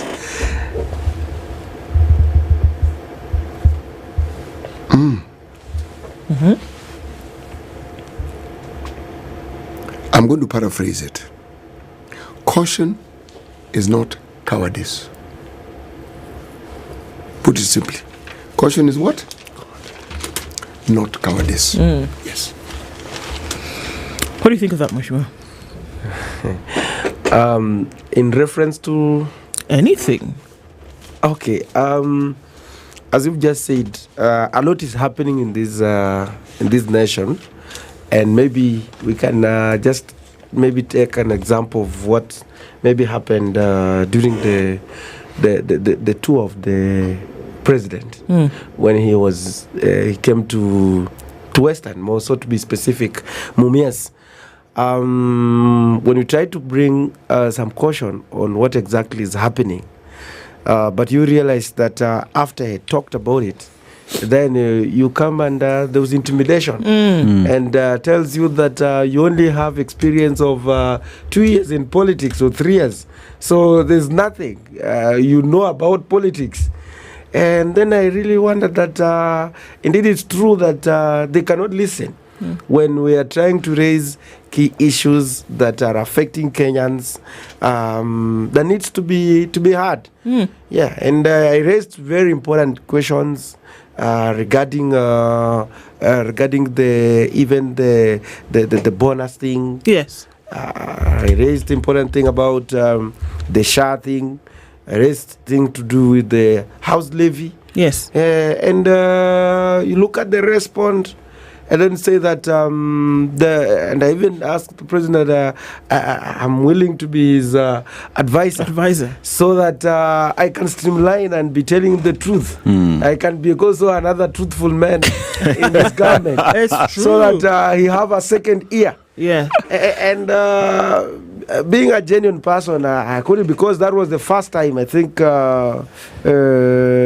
first time since he came into power, to be told in front of when he's seated that this is what exactly happening. So you were actually giving caution. Yes. And even not just in Huisero, this and Kakamega and western part of the country, not just this week, but even before. And I think it's great because it seems like you have this exact proverb is what you've been saying over the last couple of weeks, where you said, if you're not careful now, you will lose support. If you don't act, if you don't take caution, you will lose support. You've said that a number of times. What do you mean? Okay, I mean, there is a lot that has happened. And you see, when people try to say that you started the early campaigns, first of all, you remember we only have like about 29 months to the election. We only have 29 months to the election. That means that in the next 20 months, or maybe like 15 months, we'll be on a serious campaign trail, like, for example. But now, on what basis are you going to campaign? Because there must be something that you're going to speak about, like, this is what I've done. And look at this scenario. We are trying to look at, let me just look at his tour that maybe he came to the western parts of Kenya. You realize that it was merely politics. Because, number one, let's look at Kakamega in general. We have 12 constituencies that were there. You remember he was there to be there in a week. And look at, he was maybe in Mumias. In Mumias, we talked about bringing the bonus. I asked about the thesis of this bonus you're talking about. The bonus is saying that these are the bonus to come to the farmers. Then I raised a question if you're talking about bonus, what about the Butali sugar farmers? They're also farmers. You also need to give them bonus if indeed you are talking about the real issues. If you are talking about the bonus, what about the West Kenya? There are also the farmers there. Then Zoya Sugar, the other sugar millers. But to come and pickpocket a naked man is like doing disservice to them. Because what are the bonus? They are realized from the profits. This is a company that is under receivership, and we know what is the receivership. There is an act that guides a company that is under receivership. There is what we call the Bankruptcy Act. When the company goes under receivership, these are employees who are supposed to be paid and wherever.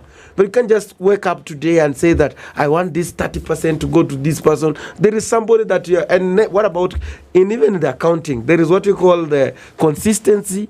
There is what you call the trial and error. So it should never be done on that company because you don't want to go back to where we are. What about next year? What if they don't give those bonuses that they are giving? And in fact, you'll find like they are starting to ignite maybe farmers. That is number one. Number two, when I raised the issue about the SHA thing, I asked the question, like, for example, you have come up with this SHA. This SHA, you never involve the stakeholders in the first place. Because if you really that you want to revolutionize or maybe to bring drastic changes in the healthcare system, yes, you have to involve the stakeholders. And who are the main stakeholders? The private hospitals. The private hospitals, the main stakeholder, because the public hospitals do not have those enough equipment to address the healthcare issues, challenges in this country. Then now you are telling that this one is to bring more money to the public hospital. Take a good example. Your SHA that is talking about is only giving there's that the ICU. Maybe for those who have experience or have gone there, 4,500 a day, which ICU will offer that, hospital will offer that one. That's just, and then you're talking about people to register free. Is it a pyramid scheme that we are trying? Because the insurance is a pool that we should be pooling resources from here and here, and then we take a risk, and that is what we call the risk management. But now you are telling people to go and bring this money. In fact, when they were trying to bring about the healthcare system, is something that no one should try to tamper with it at any given point. And people had understood the concept of NHIF, and no one was complaining about it. But just because of some few interests you come with it, even the ministry itself doesn't understand the concept. I remember even when we were going, members were now going after passing the legislation or the act on the on a new SHA, whatever. Then they were also called again to be trained how that the SHA is going to work. So no one else understands about. Mheshimiwa, I have to ask you this: Yes. Are we saying that as a member of parliament, with all the trainings that you people underwent, that Parliament as a body doesn't quite understand what this whole new scheme is about? Maybe I refuse to go and attend that meeting to be trained how the SHA is operating. Why? Because you see, you pass this thing. They were running it with it all over. Pass it. Then they passed it, by the way. Because now you see... Are you not among the people who passed it? Now you see there is what you call the simple majority, and you know the parliament is not independent. And look at what is happening today, like the tour the president is having. Parliament ought to be an independent body. Yes. But you see the Speaker of the National Assembly, that now is the one now talking about the government. If you speak, like when I try to speak about the SHA, he says that I should not talk about the SHA because I'm not eligible to use the SHA. Because we also have other policies that we use. Now, me as a person, as a citizen, I pay the SHA. Yes. SHA is with about 27,000 or 30,000 being deducted. So I should also be concerned to know this money that is taken away from me. How is it going to be spent? No, you have every right, because you represent a constituency. Yes. And your constituents also pay. No, so you have every right to question and to ask about it. Yes. Because when your constituents have a problem with that particular system, they'll come to you. They'll definitely. And then you ask again, I raised this question.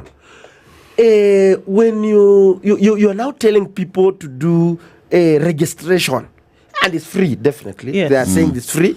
Even other member, when we had another member say that you pay 300, so there's no any clear. There's no consistency in messaging, whatever they are talking about. And then we asked, when you're putting off this NHIF, they didn't have a transition process. It's just like when the national government was being transitioned to the vote functions, there was a transition commission that were not to let any gap in between. So they were not to allow people, they could have allowed people to start registering if there was to do some amendments. But now, they didn't even tell the members that out of this money, this is the amount that NHIF had. Like maybe the audited accounts of the NHIF. Now they are saying that they do not have the money for the chronic disease, is when now they want to pass into the supplementary and whatever. So you find like they don't understand. Then I raised also another question before the president. I asked him about this issue because of not involving the stakeholders. Like the new model funding.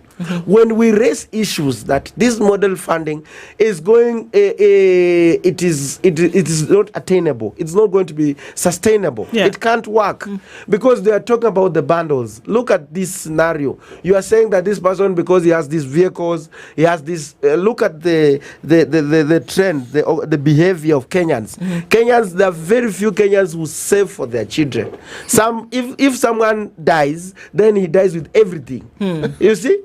Now you're saying that this person, because the father has the vehicle, has the land, what about next time they come and auction him and maybe you've put that person on another bundle? Because of that? Okay. Because of what they own. Or whatever they own. So you find like it doesn't work. And I even asked myself, if we have the public university, we have the private university, let us remove support, let us take the private universities, be private. Let them remain for the rich kids who wants to be there. Let the ones of the public remain for those who are interested to be in the public hospital. Now you want to remove the help. Even the president himself was supported by help. Okay. Mweshima, let's take a break on this one because I mean you've listed a number of things that form the basis for I think some of the sentiments that you've made recently to say, you know what, Mr. President, it stops with you. You should be able to sort out some of these issues. And we're going to look into then, okay, so as you've talked about them, what's to be done? Or who's to say what should be done and where it should be done? It's the Mumias East Member of Parliament, Peter Salasa, who's in the hot seat this morning, and we're asking some questions. He said, you know what? If you intend to keep support, you need to act now because too many things are going wrong at the same time. It is 25 minutes to 8 o'clock. Conversation continues after this.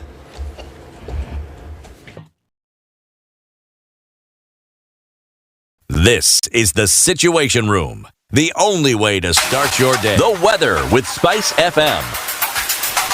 And the weather this morning in Nairobi, highs of 27 degrees and lows of 15 degrees. In Kakamega, highs of 32 degrees and lows of 15 degrees. In Nyeri town, highs of 28 degrees and lows of 11 degrees.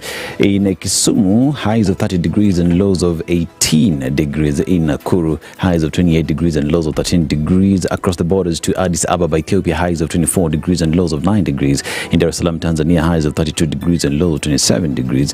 In City's favorite city, Kinshasa, Congo, DRC, highs of 29 degrees and lows of 23 degrees. In Paris, France, highs of 11 degrees and lows of 8 degrees. In China, highs of 7 degrees and lows of negative 5 degrees. That is the weather. These are good morning.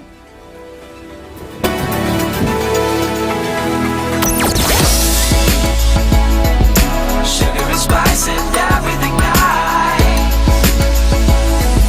Spice FM. Spice up your life. All right, a quick look into what's happening with traffic this morning, and we're seeing a little bit of that coming in on the Eastern Bypass heading out towards North Airport Road. That looks like it's going to be busy for some time, and coming off of Kangundo Road hasn't been too bad today. Jago Road doesn't look too bad either. Some traffic right there at that little nook coming in towards Kamkunji at the roundabout. Also on the Thika Superhighway, it's not done too badly today at all, actually.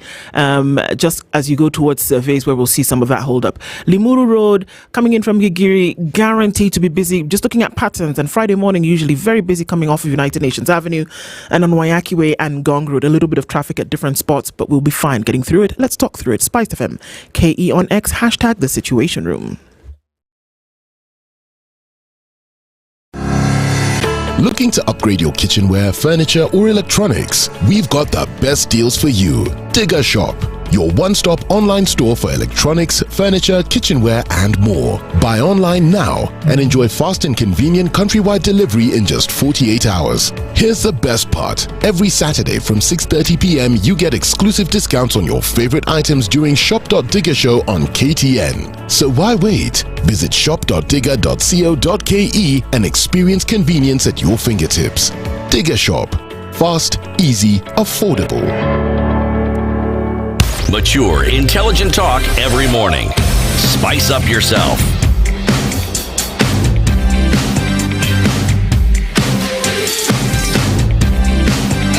Mornings done right. 94.4 Spice FM, Nairobi. Peter Salasa is Mumias East Member of Parliament, and he's here with us this morning. And coming off what he's said collectively over the last couple of weeks, act or lose support. Yeah, and act or lose support. Mheshimiwa, I'll just take you through what has been happening for the past few days. And this is pretty much what you've been telling the president, that the projects that have been have been launched by the president are not working. There hasn't been stakeholder engagement. Public participation has not taken place. Kenyans are speaking, but the president is not listening to them. And matters to do with bonuses. I'll ask a question. Is Mumias working? Is it crushing King? Yes, definitely it's doing. Is it making profits? Now that is the point. Yes, and on that bonuses, did the bonuses come from Mumias or the exchequer? And if it's from the exchequer, how did that come in? Because it was never budgeted for. That is the question that you asked. Also, NSSF is not working. It should be disbanded. Because it has not helped anyone. And finally, you concluded by saying, nitakuunga mkono ukitoa hizi vitu zote. That means there is an action that you're looking forward to the president to take in order for you to give him your support. What are these issues that is making you and the president not sit on the same table because you are aggrieved by what he's doing? First of all, let's look at this issue. Yesterday I was having a friend of mine. He works from an organization, and I tried to look at his payslip. And even also he was earning about, like, let's say for example, $1 million amount, like for example. Then this gentleman was trying to complain and say that, you look at this is my face, my payslip.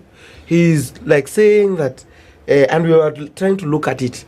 He's being charged NSSF, and again they are saying that they are going to increase the money from, I don't know, to 4,000 and something. There is what you call the SHA thing. There is that pay thing. There is also called undisclosed, whatever. It's a good amount. Yes. So you realize that this thing is happening, but at the end of the day, there are so many cuts in the payslip, but there is nothing that we can feel. You know, if your payslip is being cut on, and he was saying even for the last 10 years that he has been working since 2014. Yeah. His payslip has been increasing about 10,000. But for the first time, his payslip has dropped, has shrunk. Looking at also at the inflation that we are also in, things that are moving up. That's just one thing. And I raise issues that if you want to get the support of the civil servant, look at, because you are not increasing their salaries, but you are only deducting without putting, also looking at other parameters like inflation and other things. When you look at, they talk about the inflation that it has come down, you ask yourself, they talk about the affordable housing. This affordable housing, people who have been building, there are those companies doing affordable housing and whatever. But now they are coming and saying that the house levy, I asked them a question. This is a teacher from Mushago, lives in the village. You are deducting this person with a house levy. We are in a capitalism country whereby every person wakes up at 4 to go and work and must also enjoy his sweat of working. So you are deducting that person. This person is asking himself, will he ever get a house? So those are questions that needs to be addressed. And I say that if you don't remove this thing, you are going to lose all civil servant, not even the civil servant, even those who are in the private sector. You are losing. It's about 2 million votes. You deduct from whatever you got from 8 million. You are remaining with 6 million. 6 million you remove from maybe Mount Kenya. So I say that if you are now maybe to salvage yourself, bring back, remove, have mercy. And remember these people who are on the pay slip. Then another thing that we also try to explain, like NSSF. And I didn't know that the people who sit on the NSSF were there. And he said that wachana na NSSF has never, we don't have a story from somebody saying that I've seen so many retirees in my constituencies and everywhere. No one has ever, even if it means 30,000 or 5,000, but they keep on deducting this money. And let me tell you, by the way, if you are an employee in this nation, in this country, and you just delay to submit, to remit, like even with the members of parliament, we have what you call the staff work under us. If you just fail to submit the NSSF money, even within 1 day, you are going to be penalized. You're going to pay double. If you have been paying like NSSF maybe 60,000, you're going to be forced to pay 120,000. Salasa, I'm looking at these things that you're saying, and I think they're clear. I don't think anybody can fault that these are real life situations, right? In the recent past, just recently, even up until 2 days ago, right in Western, the president has been complaining about critics, saying that, you people are criticizing me for things that we are doing when we're supposed to be working on development. Now take those two scenarios. Here's Peter Salasa saying, come on guys, the things that you've put into place, whether it is SHA, whether it is housing, whether it is education, whatever it is, there's something wrong. But you're basically saying, fix this thing or you're going to lose support. These are fundamental issues that are affecting Kenyans. You need to fix it. Do you think you're criticizing the president? We're just giving some cautions. And I want to give a very good scenario. I was in Morocco, by the way. They're doing what you call the affordable housing. And with this affordable housing, you look at what they here in Kenya they're doing. It's totally different. It's just like infringement of someone's right. In Morocco, when we was there, they have done so amazing in terms of, and they don't force their citizens to pay their money. Like they introduce the new homes. For example, if that could be the concept of the housing model or maybe whatever. They like, let's say like Kansas City, they go and build the schools, they build hospitals, and then they bring the road networks, and then they look for the private investors.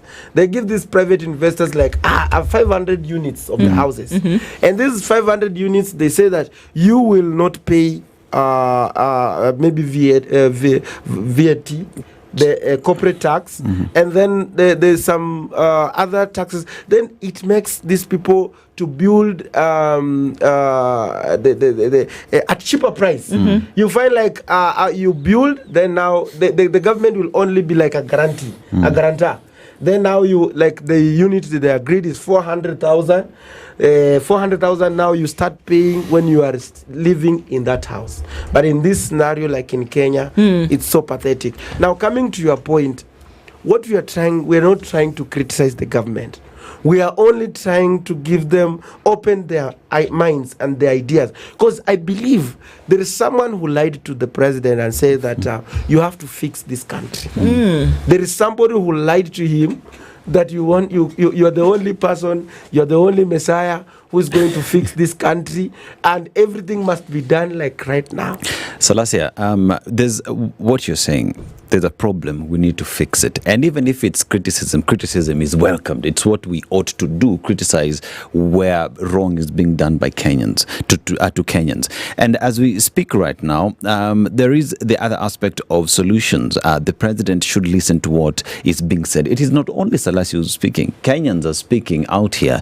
Guys have gone to the streets to complain about the very same things you're complaining about. But question is, do you think we have a listening president? We don't have a listening president. If he can, and I just said in my opening remarks, if he could just criticize me that I'm very junior to advise him, then what about those people whom he sits together with in the boardroom to tell him issues? Look at the executive order of what have just happened in the health, with the CS of health, when she tried to sack. It's called the Mulu or somebody of the sort. Then he want to sack the some changes that wanted to do in the ministry. Only the PS say that this mandate is for me. So the CSS that have been brought to fix this country, the powers have been removed from them. Okay. It is now gone back to the PS. Now, how are we even sure that the broad-based government is going to work? PS are very useless. No, I'm not saying, they have no powers at all. Coming to the point, you asked me a question, like, for example, about the bonus that we were talking about. I raised that question. Then the question was, that money came from the investor. And I answered that question that we must live by the rule of law, by the constitution. And there is a constitution that has explains well the Bankruptcy Act of 2013. Yes. That explain how a company under receivership should run. You should not be dictated and be told like this money that you have made. Like, for example, they were forcing the investor, that money came from the investor, the money that the private investor was paying to the Kenya Commercial Bank. So it was not from the exchequer. And that's why you see that they were talking about bonus. They were unable to give it to the farmers like the Butali sugar farmers. They were unable to give to the farmers like West Kenya, Muroni, Nzoia, and everywhere. So it was just a political game to try to play with the minds of the people. But it's something that if it doesn't well be handled, it can ignite farmers against the miller. If what happens next year, they doesn't give that money to the farmers, they will say now, you see, they have started again playing with our minds. So I think, and that's why I say that there was no consultation about most of the government. That's why they have failed in everything. Salasa, as a member of parliament, one would say that parliament is an independent institution where you're supposed to check on the excesses of the executive. But there's a feeling out here that parliament has reduced itself, ceded its own power, and has become a rubber stamp of what the executive want. Even as you criticize the president out here, that ought to go back to the National Assembly and check the excesses and make sure that everything is being done by the law. Why is it that it seems as though it is the very same parliament that is letting down Kenyans? Yeah, I think Kenyans are walking in a difficult journey, and we can say it from look even what has happened with Judiciary when they are removing their security and everything. And look at today, and I just said, this is the first parliament that we are experiencing today that people were shot at the gates of the parliament. Right? It's so in the Kenyan history. Yeah. And this was not, then there is what you call the ranking members. They call the ranking members. That even with the people who can speak out, they cannot give you the microphone, the mic to speak. They will give you, you get there, you key in, then they'll just look at you, but someone even has not keyed in, just because he's a ranking member. They actually has been there for some time, they give him opportunity to speak. Anyway, that is another story. But the question is, the parliament fails because you see, everywhere that the president goes, the Speaker of the National Assembly is always there. Is now again telling, like I remember he was in Mount Elgon, he's saying that members of parliament should not ask development from on platform here because they know they're the ones making the budget. They're making the budget. The question comes like this. These budgets come from the executive. They are drawn from the executive. There is what you call the budget estimates. He should ask himself, who prepares these budget estimates? And because now this budget, they come in estimated. Now, with the kind of the parliament that we have, there is nothing they can object. So you are saying that ati bunge nyinyi ndio mnatengeneza budget, and he has failed to remind himself that the ministry and which gets from the executive. Look at what has happened last week. They want to do away with some of the bodies. That parastatals. Yes, to either collapse the parastatals to collapse. Yes. Did we have, for example, the public participation? Did we have the public participation for this? Because every parastatal has its role. And that's the thing, Salasa, that we here ask ourselves questions, because these questions that we ask, these things that are being agitated for, there is an entire body of over 300 men and women strong whose job it is to check some of these things. But where do we hear it? We hear it outside of Parliament. I know you talk about, the simple majority essentially takes the day, right? But then we are at, I think Kenya is at risk here. When you talk about a parliament, essentially, that goes along with what the president says or what the executive says. And then they blame the president. And then you say, okay, well, he needs to check on certain things. He needs to fix it, otherwise he'll lose support. If you ask me, the toolbox is right in parliament. What if at parliament stage, all parliamentarians decide, no, this is the right thing to do. This is how we shall legislate. This is how we shall oversight. This is how we shall budget. What if at Parliament those things are done? Because what we see now is that Parliament is a very scared lot. And scared, I mean scared to actually stand up and represent in the manner in which they should. I think if there is a place where we need to have a constitution amendments, because you see, I look at the way the US, the systems are working. So when we are doing, let us look at some of the loopholes in the parliament that makes parliament not to be independent. And this animal called the Political Parties Act in the parliament. You see the reason where the president is, there is majority leader. What is the work of the majority leader? Is to whip the members and say that this is our position as a party. Look at before the broad-based, the ODM has been doing oversight, but over the night is now singing the song of the government of the day, whether it's wrong or right. It is yes. Now the parliament is at ransom. That's why we say that we must also look at two things going forward. Today, there was a time I was in a committee just because at one point I was seen with Oscar Sudi, a friend, before, it was just a friend. Next day I was removed from the committee with ODM. Yes, no. Just because I was working with this person. Now they are there.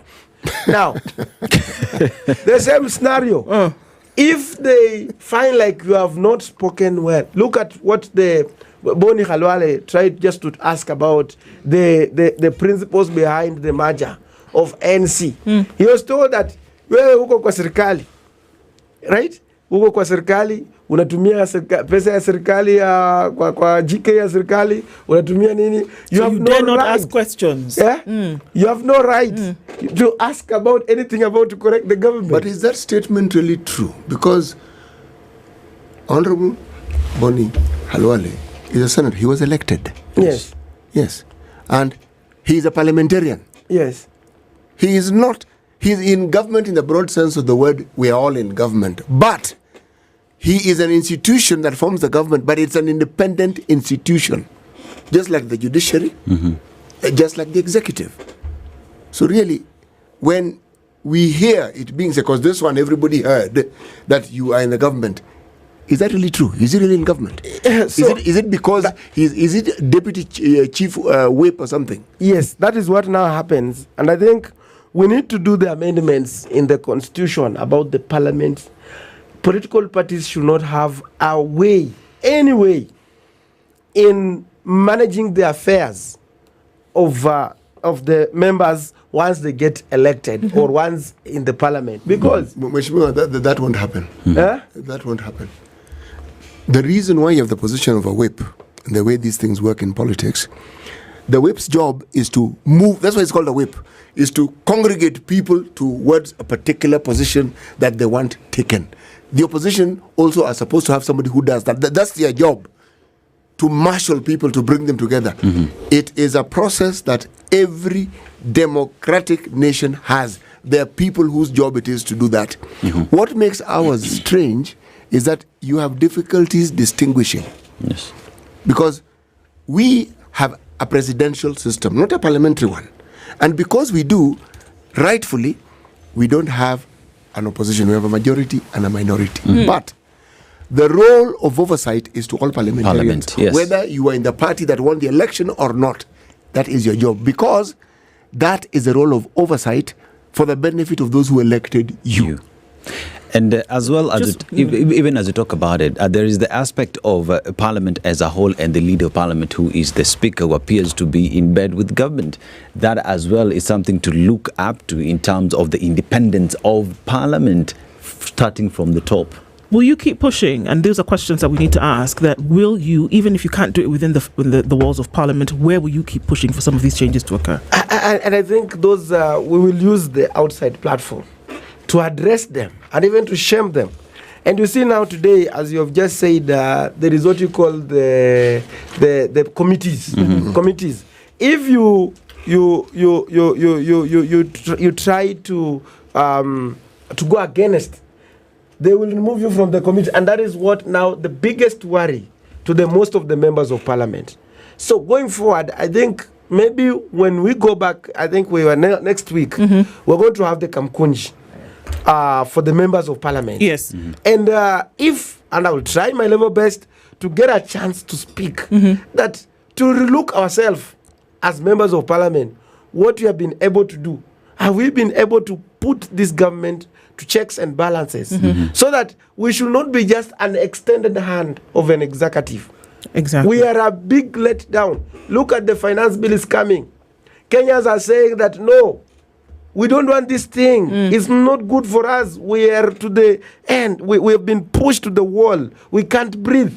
But the parliament is saying that we have to pass this thing, whether you like it or not.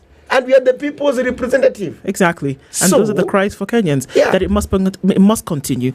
I mean, and sadly, our time here has come to an end, but it would be nice to continue talking with you, having these conversations with you and others who would then be able to continue to push the people's agenda. Mumias East Town MP has been our guest this hour. Peter Salasa, thank you for being here.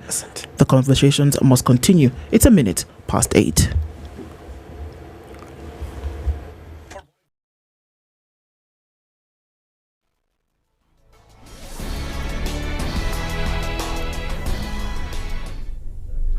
Good morning. This is the Newswire. I'm Edwin Lisamir. Police in Nairobi are holding a woman who was among several patients who stormed the Ministry of Health offices last week over inequalities and inefficiencies in the Social Health Authority, Asha. Grace Njoki Mulei, age 61, who's charged with creating a disturbance in a government office, was arrested on Thursday in Isli, where she was receiving treatment. He is her son. My mom called me at around 4 p.m. screaming, telling me there are people who are claiming to be DCI who are just telling her to go with them. They didn't say what charges. I asked one of the people on the phone, because my mom placed her phone on loudspeaker. I asked, what are the charges? They're saying, we are telling her to come with us. We are wondering what is the problem. Now, my concern is my mom has a serious heart condition. Okay, this is also, it's in medical records.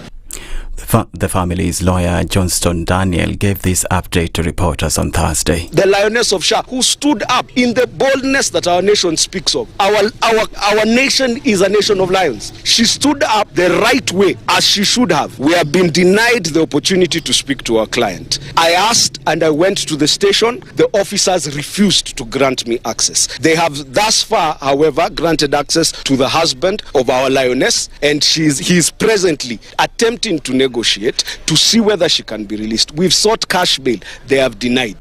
Meanwhile, Amnesty Kenya and other civil society groups have asked the government to drop all charges against Mulay. They've called for immediate action to safeguard the rights of patients and foster an environment where health services can be accessed freely and without fear. The National Parents Association has urged school heads not to send learners home over delayed disbursement in capitation funds. Silas David Abuhasa is the chairperson of the association. Cha wazazi tunajua kwamba serikali imesema pesa za capitation funds za primary schools na secondary schools zitatolewa wiki ijayo kufikia siku ya Wednesday. Serikali itakuwa imetoa pesa. Kwa hivyo tuwe watulivu, tungoje sisi wazazi pamoja na stakeholders wengine tupatie serikali nafasi kufanya kazi yake.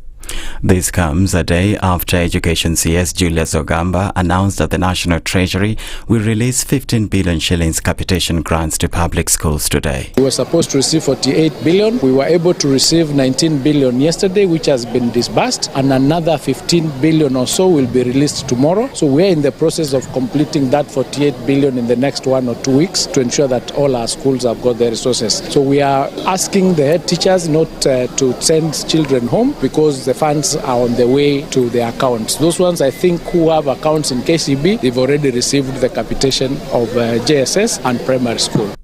Inua Jamii beneficiaries will start to receive their monthly stipends through M-Pesa agents starting with the disbursement for this month.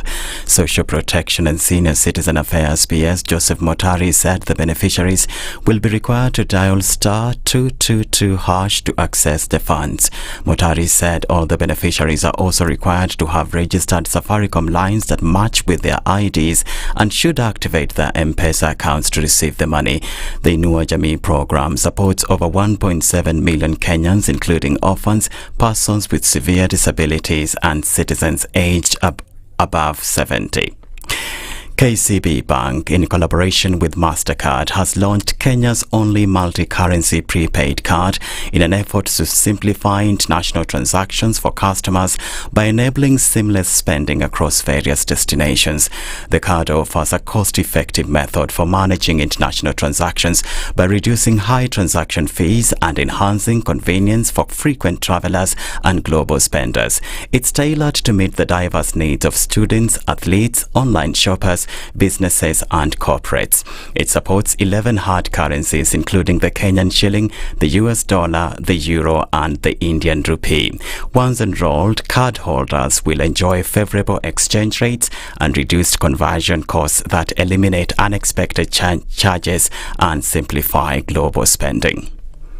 The top prosecutor at the International Criminal Court says he'll seek arrest warrants against senior leaders of the Taliban government in Afghanistan over the persecution of women and girls.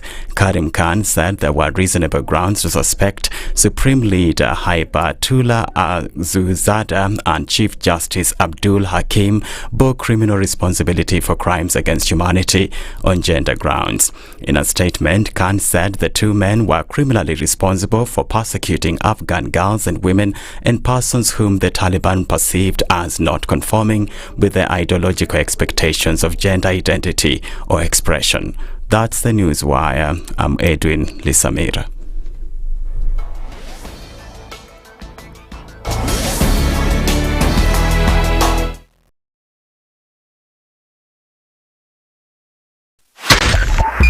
.5 Spice FM, Kisumu. Are you a young person looking to unlock your potential? Are you ready to take the future in your hands? If so, then listen up. KCB to Judiciary is the plan. It's designed to empower young people like you, develop skills and knowledge you need to succeed in life. KCB to Judiciary combines vocational skills training, business development training, access to finance and business mentorship, preparing youth for jobs, entrepreneurship and wealth creation. Don't be left out. Visit kcbgroup.com/foundation to learn more.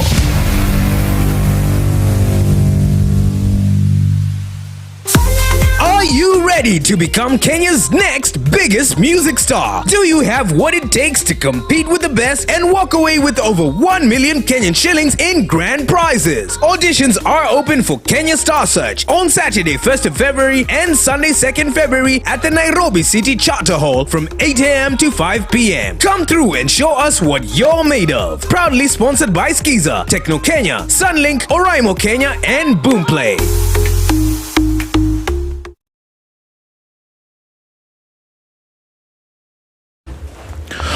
All right, so after 8 o'clock and Friday morning usually is not too terrible for traffic within the city, but Landis Road, in and outbound traffic heading towards that Kamkunji Nook is a bit busy. There's some traffic also coming off of Kamkunji heading towards North Airport Road out towards Cabanas, and a little bit of that on Outer Ring as well. So that area is busy. You might get stuck just a little bit, but it won't be too bad. Coming in all the way from Jiru on Kangunda Road, it's busy as well. And there is Ngong Road today with quite some traffic in and outbound. At some point, it's going to hold on jam.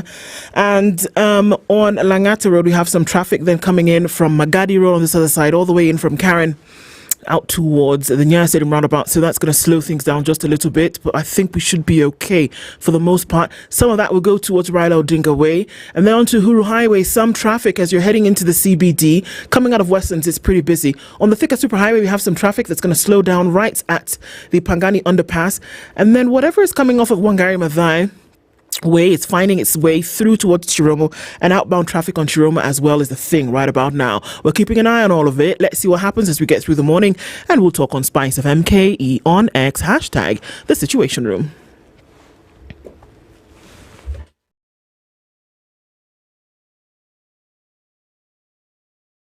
Mature, intelligent talk every morning. Spice up yourself.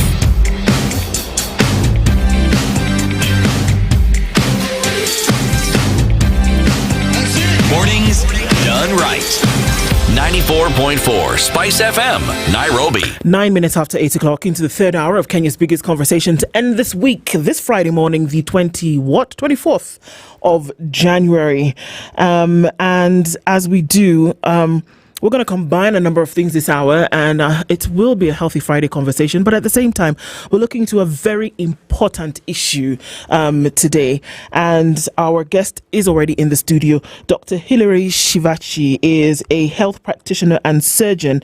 And today we're looking at neglected tropical diseases, medical and surgical effects of intestinal worms. I mean, it sounds like something just okay, fine. I take a worm expeller every, 6 months or so, and I'm done. But I think there's a lot more detail into that conversation that we'll be having. So, Dr. Shivachi, good morning. Morning, Okoh. How are you? Very well, thank you. How are you doing? I'm fine, thank you. Karibu sana. Blessing the chill of Nairobi this morning. The chill? Is it chilly? Oh, really? Bit. Oh, okay. Yeah, compared from where I come from, a bit. Okay, hold on. What do you mean where you come from? I'm from Bungoma County. I work in Bungoma County. You work in Bungoma? Yes, I Okay, do. all right. So when people tell us it's cold in Bungoma, it's like 25 degrees. So we don't understand. So you must be having an interesting time with 20-degree weather in Nairobi this morning. Yeah, I'm having an interesting time, but bracing it bravely. You will be fine. Yes, this is the hot seat of the Situation Room. So definitely things are going to warm up a little bit, regardless of what we're speaking about this morning. So Karibu Sana. Sante.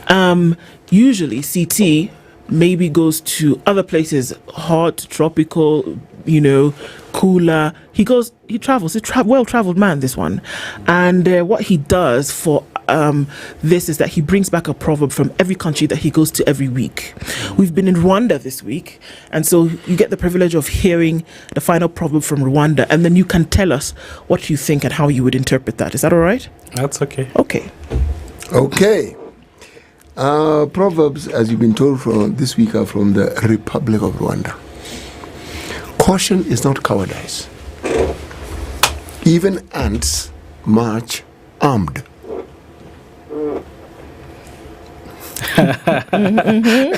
That's a good one. It's a good one, isn't it? It's a good one. Okay. Yeah. Yes. It's a very insightful when I think of that. All right. It means everywhere you go, everything you do, you have to be prepared, at least. So in this life, as we walk this journey, that means as you walk every day, you're prepared for what comes ahead of you.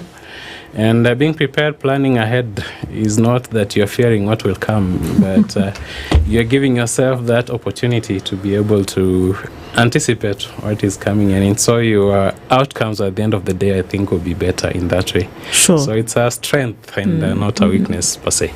To be careful. Yes. Okay.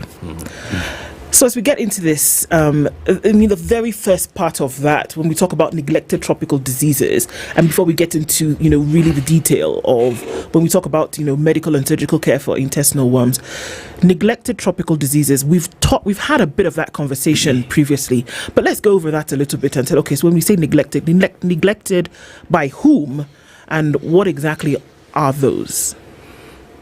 Thank you for the question, Okoh. I think they're neglected in the sense that there are things that are with us, diseases that have stayed with us for many years, but in a way we've not really given them that importance that it deserves. Most of the time we hear about it, we talk about it, we have sensitizations about these diseases, but then on the ground, in terms of implementing the real things that will change and bring about eradication of these diseases, we still lag behind in that sense. So it's both at the policy level, both at the implementation level, and even in terms of public health, as citizens, how we relate to these conditions. That's why they're neglected. And people are suffering from these diseases today. Very much. So they're neglected because policy has not been implemented to ensure that at least, even if the management or the eradication of them has not been optimum, like it has been with things like polio, for example. So there are some diseases, and when we talk about the tropics, we talk about maybe areas that, are depopulated. And I say that very carefully because where the center of attention is further away. And do we say that now because of that, it adds to the fact that they would then be forgotten because you don't see the effects of these diseases every single day? That's an interesting perspective that I would agree with. There are various perspectives to it. One of them is being in the tropics, and majorly the countries you find around the tropics are what we call the developing countries. So that focus, and in terms of how we treat these illnesses, we not have that much of focus on them, to the sense that we give them in terms of resources allocation. They deem to suffer a bit than the other normal diseases that we deal with. Okay. The number two, the topic of today, which comes to worms. If you look at the tropics, they offer you that climate, the conducive environment for especially these parasites to prosper and really grow. So if you look at terms of reproduction of these worms and these parasites, they'll be better in the tropical areas because of that conducive environment more than you would find them at the northern or the southern countries, per se. Okay. At the risk of getting a bit queasy this morning, maybe we can just get into it. And then, okay, so when we talk about intestinal worms, what is that? And what do you call it? What do you call them in Kiswahili? Intestinal worms, I think we've all heard of them. I think since I was born, our mothers would sing to us about minyo. So in Kiswahili, is what we refer to as minyo. Yes, it's. I think every Kenyan household has heard of or been affected by minyo. Or you've seen somebody who's been affected by minyo. So it's a problem that is with us, and if you look at the figures and the numbers, you'll be astounded. Astound us. Astound us a little bit. Astound us a little bit with these figures and numbers. So worldwide, in terms of according to WHO statistics, around 1.2 billion people are affected in one way or the other, or are living with this parasite. That's almost a quarter of the world population. Are you kidding? No, I'm not. 1.2 billion. And is that a historical figure, or is it collected over time, or are we talking about currently 1.2 billion affected by worms? Is it a figure that you're dealing with in the moment, or are you saying over time 1.2 billion people have been affected? No, it's a figure we are dealing with like a snapshot in time at any given point. The statistics I'm talking about should be around 2020, 21 there. So I don't think much has changed, and the figures have remained almost constant for some time now. So that's why it's something that we're bringing into focus, so that we can see a way of trying to eradicate these neglected diseases. WHO aims at 2030. Possibly we might get there by then. Actually, for these diseases to have been neglected, there must be a reason. Why were they neglected in the first place? Because there was a time when they were a problem, and they were considered and they were given attention. And then that attention was withdrawn, hence the neglect. The neglect is not an intentional neglect. It goes by the nature of these illnesses or diseases. The way they are transmitted, it's trying to address a whole cycle of how they are transmitted. It's addressing terms of mindset change, in terms of educating the populace to be able to eradicate. So apart from the medication and treatments that we can offer, if then the populace does not change perspective and we educate them on how to break the cycle of these diseases, and then we have reinfections even if... Now you are a medical doctor. Yes. From what you have observed over time as you applied this trade, what would you say it is that gives or gets living human beings the attention that they then pay towards certain diseases? Example, malaria. Malaria has been with us for the longest time. Yes. It's not neglected. No. Correct? Okay. Now, I point to malaria because it's the most obvious one. And yet malaria really kills people. Something like minyo, does it kill people? Yes, it does. At the rate malaria does? Not at the rate malaria does. The problem with minyo now, those statistics are not very clear in terms of the case fatalities for these conditions. But from where I see it as a medical practitioner, there's quite a number of deaths that occur. You see why I draw that parallel is this. I am attaching death as being something that people actually dread and fear, and a disease associated with it, and something that you see with a certain immediacy and regularly, would draw your attention to that particular disease. Now, one that may kill you slowly, gently, a few people over time, maybe that's not how it happened, but it's not too bothersome. I think as well, City, in terms of just numbers, because I was also just going through them, and 1.5 billion is actually the latest stats in terms of people affected by these diseases. And in Kenya alone, 20 million Kenyans are at risk of this. That is almost half the population of the Republic. But even as we talk about these diseases, it is a long-term thing that people usually don't think about. And we talk about matters to do with malnutrition, anemia, stunted growth, and weakened immune system. So we'd say minyo does not kill, but what it gives credence to now is what is a ticking time bomb. Okay, so let's talk about this. Where you getting these worms from, right? And let's just because are you born with them? Yeah, we can talk about. And when I think about a worm, I think about the squiggly. I think about the squiggly thing in the mud, the thing you put at the end of a fishing line to catch fish, or the thing that the early bird gets every morning. That's what we think about. But now we're talking about something, and especially intestinal ones. Where do you get them from? How do they present? You can't look at somebody and say, well, you have worms. So what are we talking about in terms of, physiology here? So in terms of these diseases, we are not born with them. They are not congenital ailments. And they are things we pick along the way. If we look at minyo itself, it has a cycle, what we call a life cycle. And that really entails how this minyo are transmitted from an infected person to a healthy living person. Usually what we call in medical terms the fecal-oral routes. It means for you to get minyo, you have to either eat food, drink water, or put some objects that are contaminated with eggs of these worms in your mouth. So you ingest them. Then what happens? Then after you ingest those eggs, usually get into your stomach and the intestinal system. Within the intestines, these eggs then hatch into what we call the larvae. The larvae are the young ones of this minyo. Okay. There is a particular worm that is of concern to us that entails almost half of these worms that we call roundworms. We know them as roundworms. In medical terms, they're called Ascaris lumbricoides. Okay. They have a very interesting pathway after they get into the intestines. They have the ability to burrow into your intestinal walls. They get into the bloodstream.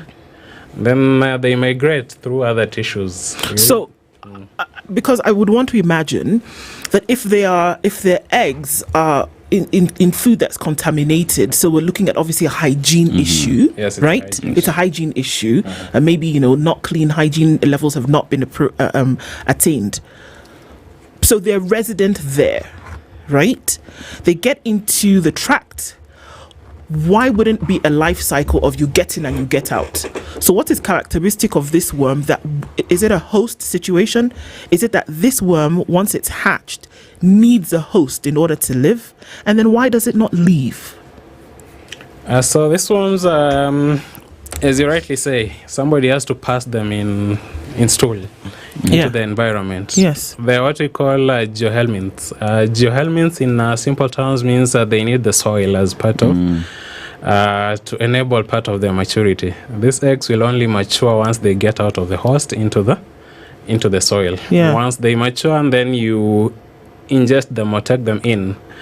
These worms come into your body, so they require you as a host for them to be able to multiply. It's a relationship we call parasitism. That's why they're called parasites, because they entirely depend on you for their nutrition, for their protection. Let's say for your upkeep, you can call them your babies in a way. Oh, that's disgusting. So, but what's the life cycle then of this particular thing? So once you ingest the eggs, they get into the intestinal tract, and as I said, interestingly, they burrow or they penetrate the walls of your intestines. Then they migrate through blood, through tissues, liver, through your heart, and then they lodge mostly in the lungs. In the lungs is where this larvae now will mature into young worms. These young worms, then we cough them up. So when we cough them up, I think we'll come to symptoms and how to know who has them. You'll find some patients who present with lung issues because of that. So you cough them up, then you swallow them. Who swallows them? You do. You cough and you swallow the thing? Okay. Yes. Let's look at some of the symptoms. You said you cough them up. But you don't cough them out. Not out, up. Yes. So, but what's the life cycle? Because I'm imagining that by the time you speak of this, it's got to be over days. It's not an hour thing. It's got to be. And how long does it from egg to larva to the full-grown maturity? What's the life cycle of this worm? Does it not die off? Now we are talking about 2 weeks to 1 month for you 2 to weeks get from to 1 egg, month. Yes, to an adult grown worm. Okay. And how did you say we get this worm again? Where did we find it? Where does it find us? Where do you find it? I don't know if it finds you or we find it, but somebody has to pass this worm in. Somebody who is infected usually has to pass stool. Yes. So this feces, it's found in fecal matter. This fecal matter is what contains the eggs. This fecal matter gets to the soil. In the soil, the eggs now have an environment. So remember we talked about the tropics, providing that warmth and moist environment for the eggs to grow. So for you to get infected as a healthy individual, you have to eat. So the unsettling thing here is that it is happening often enough for enough people to the tune of 1.5 billion to be affected by that. So this process of having come into contact with in this fecal oral system is happening too often.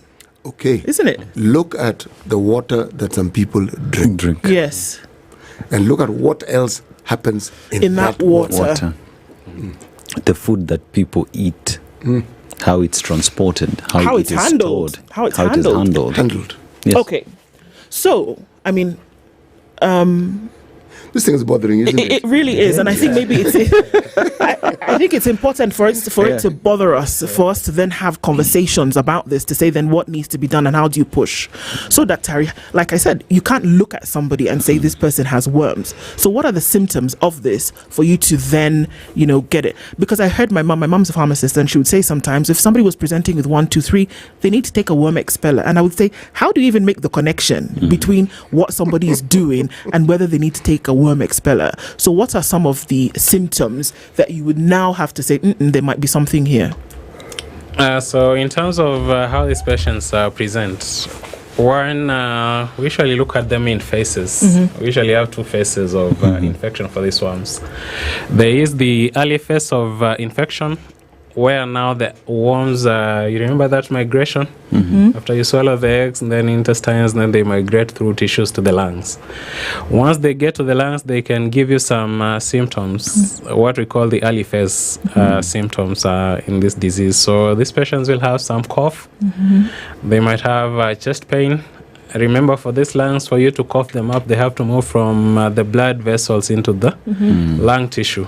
So they penetrate as well, and you have some bleeding. So they might cough up some blood. And then because there is inflammation or swelling around the lungs, these patients will present with probably wheezing. So it's what I call a pneumonia. It's actually called a pneumonia, type of pneumonia that is caused by these lungs. And as a health practitioner, sometimes you need a very high suspicion index for you to be able to catch these symptoms at this stage.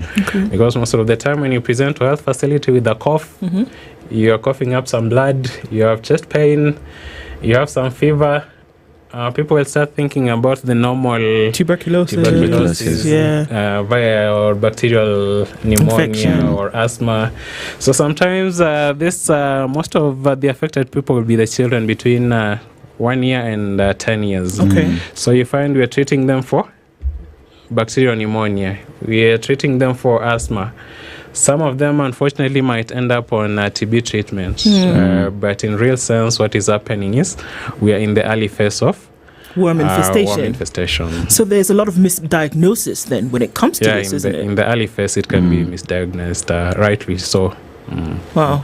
And then now we move to the second stage, where now you cough up the worms and you swallow them. Now they mature in your gut. In your gut.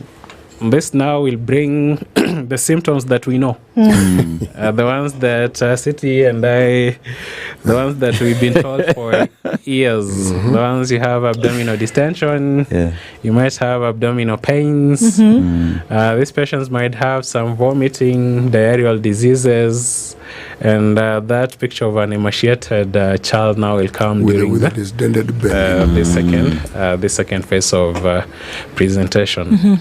And then if we don't manage them at this stage, we might end up with what we call the complication stage.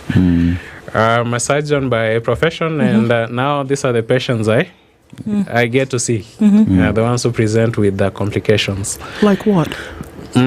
Most of the complications will be because of massive infestation now. Meaning they're going to multiply and multiply and multiply. To give you a perspective, one worm can produce 200,000 eggs in a day. Okay. So they... Not people, worms. People. If you had 10 of them, that's 2 million. 2 million eggs in a day. Yeah. So. And how often do they produce? How often do they? They are productive. I think politicians, if they're humans, politicians will love them because they will be turning out voters every. In fact, what I want to find out is these worms are the polygamous. I wonder. Hey, Jermaine.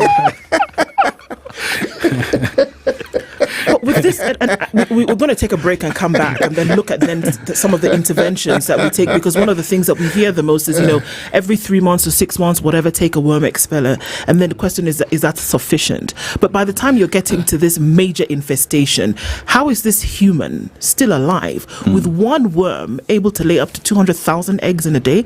I would imagine that person, as a human, as the host now of these parasites, is at below par health completely.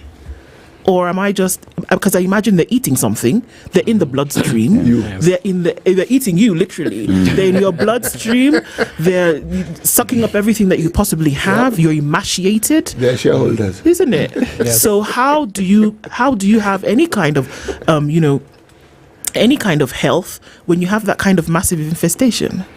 So the infestations will vary to a degree. If you have a mild infestation, you might get by. You might not even realize in that 20 million probably in this room, 2 of us, if not all of us, might be having a worm or 2. No, I don't know. You can get maybe even 1 or 2 over there. You can get by not even know you have worm infestations. And then there is the moderate infestations. This is where now you start seeing the symptomatology. In terms of these patients will now start presenting because you're sharing food. They'll present with malnutrition, especially protein, vitamin malnutrition. What we commonly refer to as kwashiorkor in the younger children. These children will present with anemia, right? Which means their blood level drastically drops. And then now wasting, stunted growth, which now starts affecting the day-to-day life in terms of physical growth, brain development, school, brain development. And all of this, I mean, we're going to break, but all of this essentially we're saying can actually be handled with a proper hygiene system. Washing your hands, making sure that there's proper hygiene after visiting a restroom or anything, keeping, clean water around you, making sure that your water sources are actually, optimal. Maybe we can look into that when we now talk about prevention and management later. We're talking about neglected tropical diseases this morning. And I mean, it is interesting, but I think extremely important that we do. Dr. Hilary Shivachi is a health practitioner and surgeon, and we're looking at some of those this morning. We'll come back and then talk about interventions and also then what you can do to watch out for them and why this should not be neglected. We'll continue with that when we take a look at, after taking a look at weather and traffic. Don't go away.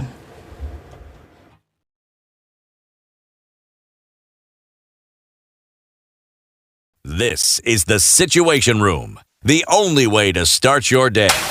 The weather with Spice FM. And as we talk about the population of worms, let's talk about the weather. Nairobi highs of 27 degrees and lows of 15 degrees. In Kakamega highs of 32 degrees and lows of 15 degrees. In Mombasa highs of 32 degrees and lows of 24 degrees. In Lugari highs of 26 degrees and lows of 8 degrees. In Kisumu highs of 30 degrees and lows of 18 degrees. And in Nakuru highs of 28 degrees and lows of 13 degrees. Across the borders to Addis Ababa, Ethiopia, highs of 10 degrees and the lows of 9 degrees. In Lagos, Nigeria, highs of 33 degrees and lows of 26 degrees. Johannesburg, South Africa, highs of 29 degrees and lows of 16 degrees. And in China, highs of 7 degrees and lows of -5 degrees. In London, highs of 12 degrees and lows of 5 degrees. That is the weather. These are Good Morning.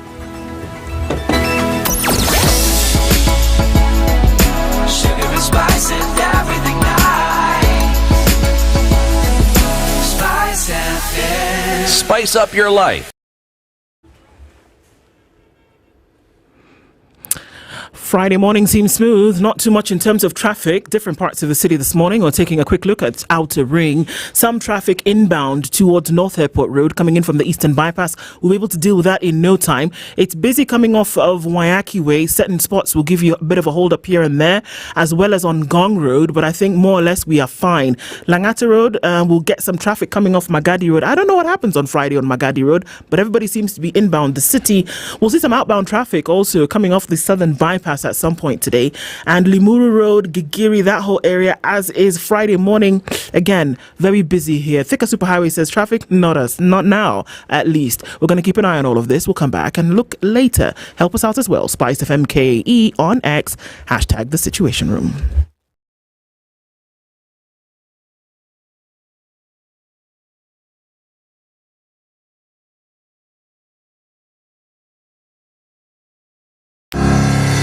Looking to upgrade your kitchenware, furniture, or electronics? We've got the best deals for you. Digger Shop, your one-stop online store for electronics, furniture, kitchenware, and more. Buy online now and enjoy fast and convenient countrywide delivery in just 48 hours. Here's the best part. Every Saturday from 6:30 p.m. you get exclusive discounts on your favorite items during Shop.Digger Show on KTN. So why wait? Visit shop.digger.co.ke and experience convenience at your fingertips.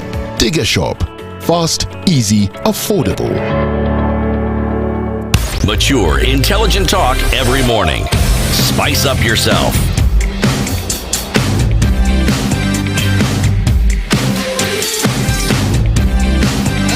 Mornings done right. Dr. Hilary Shivachi is our guest this hour. It's a Healthy Friday conversation, but also an opportunity for us to look into some of these things. Neglected tropical diseases. Today we're looking at the medical and surgical effects of intestinal worms. And I mean, set the foundation. We, like you said, it's possible that a quarter of the people that you see walking around could be affected by this. You know, a room of 10 people, easily 4 of them could have this, right? So in terms of management, we're talking about management where there's already, infestation, and that's where you talk about things like surgery. What kind of possible surgery would you be doing on somebody who has significant worm infestation? So let me speak as a surgeon where we get to meet these patients. We talked of the complication stage of worm infestation. Yes. And you had asked which type of complications these patients will present with. Yes. Majorly, the patients who we see, the worms have become so much. They've taken up virtually all the space in the intestines. And your refuse or the contents of the intestines are not able to move. So they present with a blockage of the intestine, what we call in medical terms intestinal obstruction. That's one of the complications. Number 2, these worms can perforate or penetrate the gut walls, and then now through that hole they've created that refuse or the contents within the intestines are able now to spill into the general abdominal cavity. This usually comes with severe sepsis, and if it's not managed, these patients might go into shock, and eventually I would actually shock you, but I've had a few patients end up in ICU because of worms after surgery.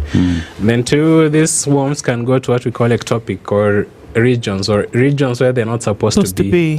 We have ducts that come off the gut that bring in juices in terms of digestion. We have one from the liver called the bile duct. We have one from the pancreas called the pancreatic ducts. These worms can wiggle up into those orifices or holes and create blockages with the surgical complications. There's an organ called the appendix. These worms can also wiggle into the opening of the appendix, cause a blockage, and then you end up with an infection which is called appendicitis.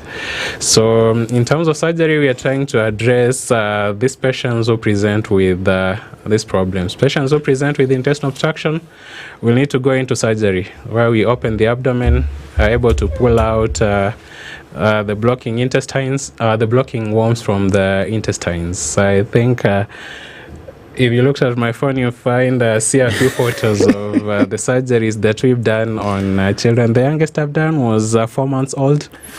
who had worm infestation, which had caused the intestines to rot or die off. So you end up cutting a bit of the intestine out and then joining the remaining. These patients will usually end up in ICU postoperatively for care. There are those who just have obstruction without the intestines dying off. You're able to pull out the worms. I hoped you had a photo. They look like spaghetti, nice spaghetti. I will never eat spaghetti again. Of course you will. All in jest. But I mean, I'm on to get to the 4-month-old. 4-month-old, give or take 120 days, right? How would that be so severe in such a young person?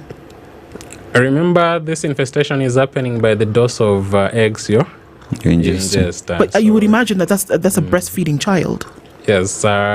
Unfortunately, due to a socioeconomic situation sometimes, especially in the rural regions, you might find these children beginning to wean off at around 3 months, 2 months. So then this hygiene is not only for you. Yes. It's the mother, it's the caregivers, the siblings. So if the hygiene situation within the home or the locality is not good enough, because these children by their nature are explorers. So the guys will be burrowing in the soil around there.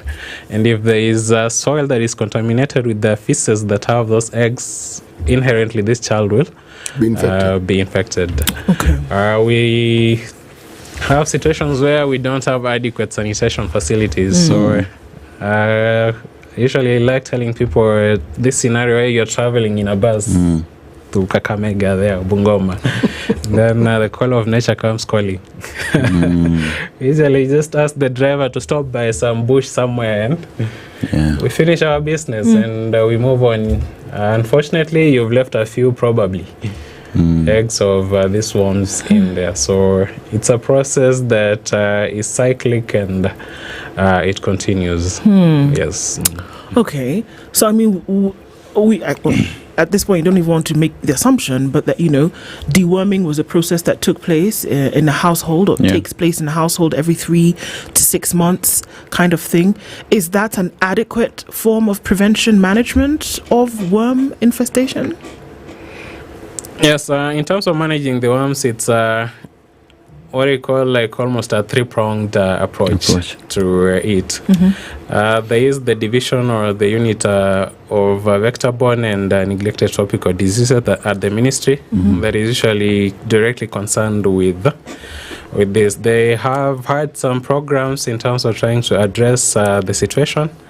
We have what we call the mass drug administration programs, either in schools or in the community using the primary healthcare givers. So one of the prongs is usually to eradicate or to kill or remove the worms that are already causing infection. So getting your dewormers on time at the time periods that are prescribed by your practitioner will go a long way in trying to eradicate this worm. So there are those programs that are in place for the same. Yes. And I've seen Dr. Sultan Matendich, I think, as the director, vector-borne and tropical diseases director. And as you talk about it, there is in one of the ways that the government is handling this is through the community health promoters who've been sent to just talk to the public out there in terms of sanitation and making sure that hygiene as well is upheld to its highest standard. But as well as we talk about that, running water is something that is needed and all that, and this is information that people take for granted. So in terms of just the government being at the center and this not to be neglected but be given the priority that it deserves, where are we with that, if you have that information? So probably that would be spoken to well by Matendichere. Matendichere even moved his Dr. Matendichere is now the deputy director general, is no longer in that unit, but probably there will be better place to. But are Kenyans generally just taking matters to do with hygiene and sanitation seriously as they should? We still have a challenge, despite all these programs that have been set up by the ministry. So we have those mass drug administration, as you say. We have the trainings and sensitization programs that are going on in terms of mass and community education, in terms of hygiene, trying just to rectify that so that we get there. But there has been a challenge, as I said, mindset. To change the mindset usually is a process, and it usually takes time. So that's why we keep talking. How I came into this program is the department was training and doing sensitization in Bungoma. They were interested because Bungoma is one of, they've done mapping. There are around 17 counties that are endemic in terms of worm infestation. The 5 counties in Western, some counties in Nyanza, Lower Eastern, and some in the coastal region. So they do sensitizations in these places. And why I came in as a surgeon was to try and bring out a perspective that has not been known to the public in trying to really compound the seriousness of this thing. Because so I have to ask, I mean, I know that it falls in the category of neglected tropical diseases. I understand that. But then we also have other diseases which fell into almost a forgotten category, but for some reason still. With this worm infestation, with these intestinal worms, the numbers are too staggering for them to be neglected, number one.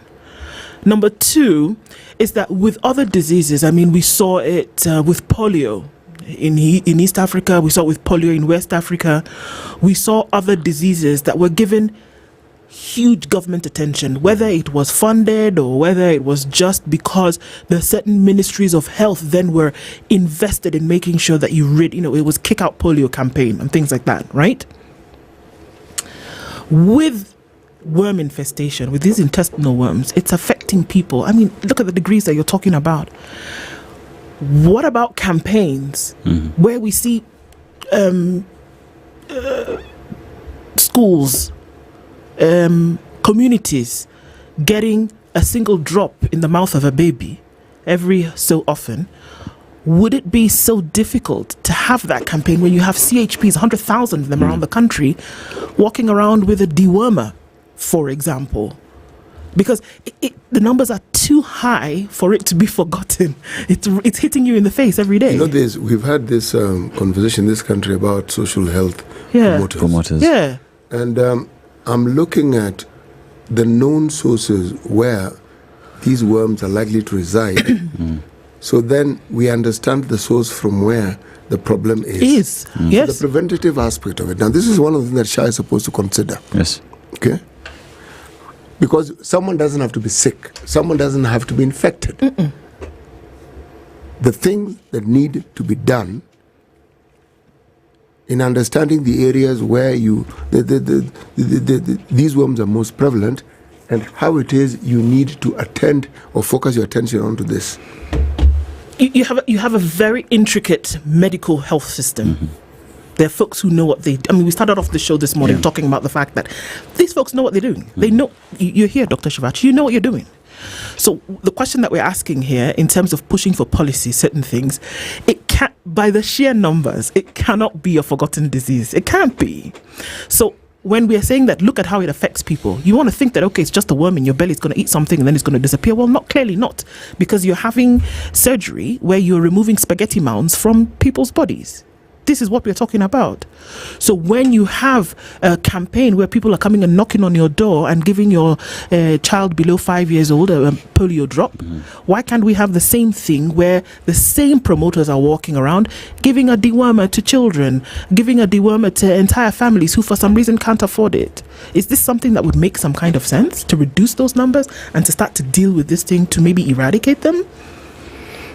Yeah, the reason why we're having this conversation is entirely because there's actually a program in place, or programs in place that are addressing that. One is, you rightly put, in a collaboration with the community health promoters in terms of instituting what we call mass drug administrations. On this, walking by household and giving these anti-helminths to children or people who are at risk. There are drugs that are affordable, there are drugs that are available. So it's a program that is already under the unit of vector-borne and neglected tropical diseases at the ministry. Two, if you've been around the western region in the counties, Trans Nzoia, Bungoma, Kakamega, there has been a school program for the same in terms of the children at school dewormed. Dewormed as part of that program. Then they usually go around as late as December. I was attending a sensitization of health workers in terms of talking about the same, how to pick these conditions and how to respond. So that I said in terms of diagnosis, you find we have difficulties probably in initially picking out the disease in the early stages until complication setting. So you're trying to avoid me as a surgeon meeting these patients. If they can be dealt with at the primary health care, which is the preventive arm, then we would be winning. Even better. We'll be winning this war. But as long as I keep seeing them in my operating room, then there's a problem. Then there's a problem that we need to have a conversation about. There are parts of this country where these are not what we're discussing is not a problem, isn't it? Yes. There are parts of this planet where you don't even hear of those diseases. They would think you lived in another planet. Yes. So I mean, my question is a simple, straightforward one. What do these people do?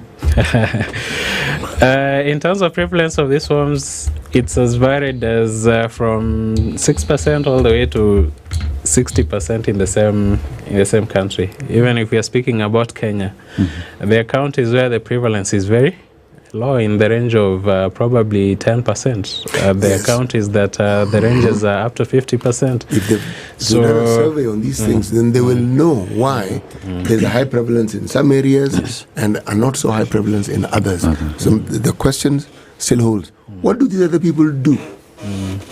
Because clearly they've got something right. That's why they don't have this problem. Yes. Worms is a hygiene. Simple hygiene problem. Yes. And Doctor as well, I'll just ask you of what some of our listeners are asking. And there's one Mia Sonia is asking, can you get these through pets? And as well as when you deworm everybody you live in the house is one of the ways of addressing that. Is that true? And finally, if you could give recommendations of some of the dewormers to those who are listening. Okay, so I'll start with pets. And yes, I know we love pets. But those pets are usually, they walk outside there in the soil, they come, and some of us, our relationship with our pets is a close one. And that's one of the ways. There are actually some particular worms which use especially dogs and cats as an intermediate host. Or they pass through the dog or the cat. The cat carries it as an intermediate, and then now they transmit to you as now the definitive host. So yes, your pets can be a source of infection. That's why even for people who have pets, we still encourage hygiene in terms of cleaning those pets, in terms of deworming them, in terms of treating those pets. So you have to see a veterinary officer for your pets so that you at least try and alleviate or reduce the chances of you contracting something from the pets. Okay. Two, she's asked about whether you treat someone, you deworm the entire household. Yes.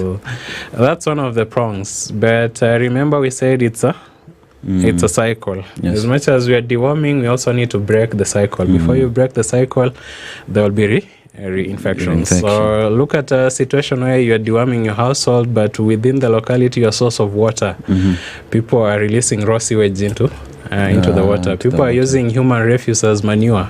I've seen some stories in the media of where some farmers use human refuse sewage as apparently it makes kumawiki green and big. So beautiful. Those eggs are passed on in that route. So as much as you're deworming, you can deworm. We were just getting off the growth, Dr. You were doing well until now. You've just gone back there. Gone back to so as much as we're deworming, you also have to address this public health problem. Of course, definitely must be addressed. And another issue that must be addressed is that sometimes when you think about things like this, we get on this societal high horse, and you think that no, well, it's only people in lower social classes or whatever who might be affected. You could be walking around driving your vehicle in high heels, but you also have an issue. So here we are saying, then for the deworming, where maybe in your mind you think you're sure of your water sources, or you think you're sure of how often should you then deworm? That's a good perspective observation. As a matter of fact, I'll tell you some of these people, especially children, we meet with complications. You find the parents are civil servants. They're people of means. Unfortunately, worms don't discriminate. Yes. It only gets you eating some contaminated food. Recently, I saw some city hawkers leaving their food trolleys in the city toilets. Yes. So you'll be passing by, even city here, and then grab something from there. It's being called. So it doesn't discriminate. I don't think you know what you've just done. I'm unable to. It's called smocha. As I speak, even I as Shivachi, my grab and get infected, so it doesn't discriminate. And I think, look, that takes us to there's another question that has been asked by Double N. Why the increased rates of H. pylori in Kenya, and does it have anything to do with the worms? I'll answer him straight. H. pylori is a different condition entirely. H. pylori is a bacteria that infects the gut, but it's usually present in almost 30% of the population. Most of the people will be asymptomatic, but sometimes it might Explain asymptomatic. Asymptomatic means you might have the bacteria but not exhibit any symptoms, so it doesn't bother you. Meaning you're dying but you don't know. But there are some few people who have conditions that might make the H. pylori exacerbate those conditions. But that's an entirely different condition in terms of peptic ulcer diseases and gastritis due to with acidity. And so it's an entirely different conversation. It has nothing to do with worm infestation. Okay, even as you wind this down, and in about a minute, when you talk about this being a hygiene issue, and I remember like when COVID came about and they said, look, you know what? If you do the things that you're supposed to do, this COVID essentially will not get to you. If you wear a mask, if you wash your hands, if you make sure that 1, 2, 3 are being done, you can actually keep this thing at bay. And I'm still going back to those numbers of 1.5 billion around, regions. If we have optimal hygiene, if you make sure that hygiene practices are drummed into the minds of community, if, health workers, if this whole system is working in this cyclical manner, can we actually see the eradication of this? Or is it a thing that these worms have decided they're here to stay? Can you see eradication with this pattern working properly?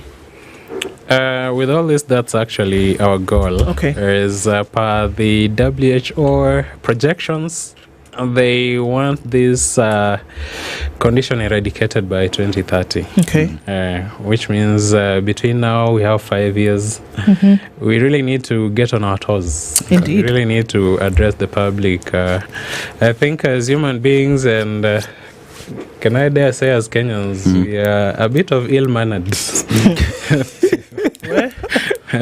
Ill-mannered people in terms of our waste disposal. That needs to be in check. Everything goes. That one needs to be checked. If you go around and see the amount of sewage sometimes that is just drained raw into our rivers and water systems, you'll be surprised. Something needs to be done. So something needs to be done about that. But it's something that we can eradicate. If we go by the prongs as we continue with the deworming, sensitization, we address the public health issues in terms of providing adequate sanitation facilities, and something as simple as washing hands.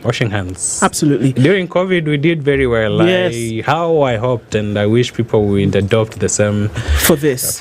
Yes.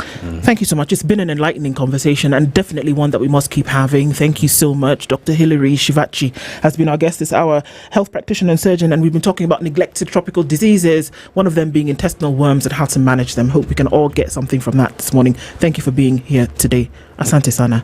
Thank you for having me. Good morning. 9 a.m.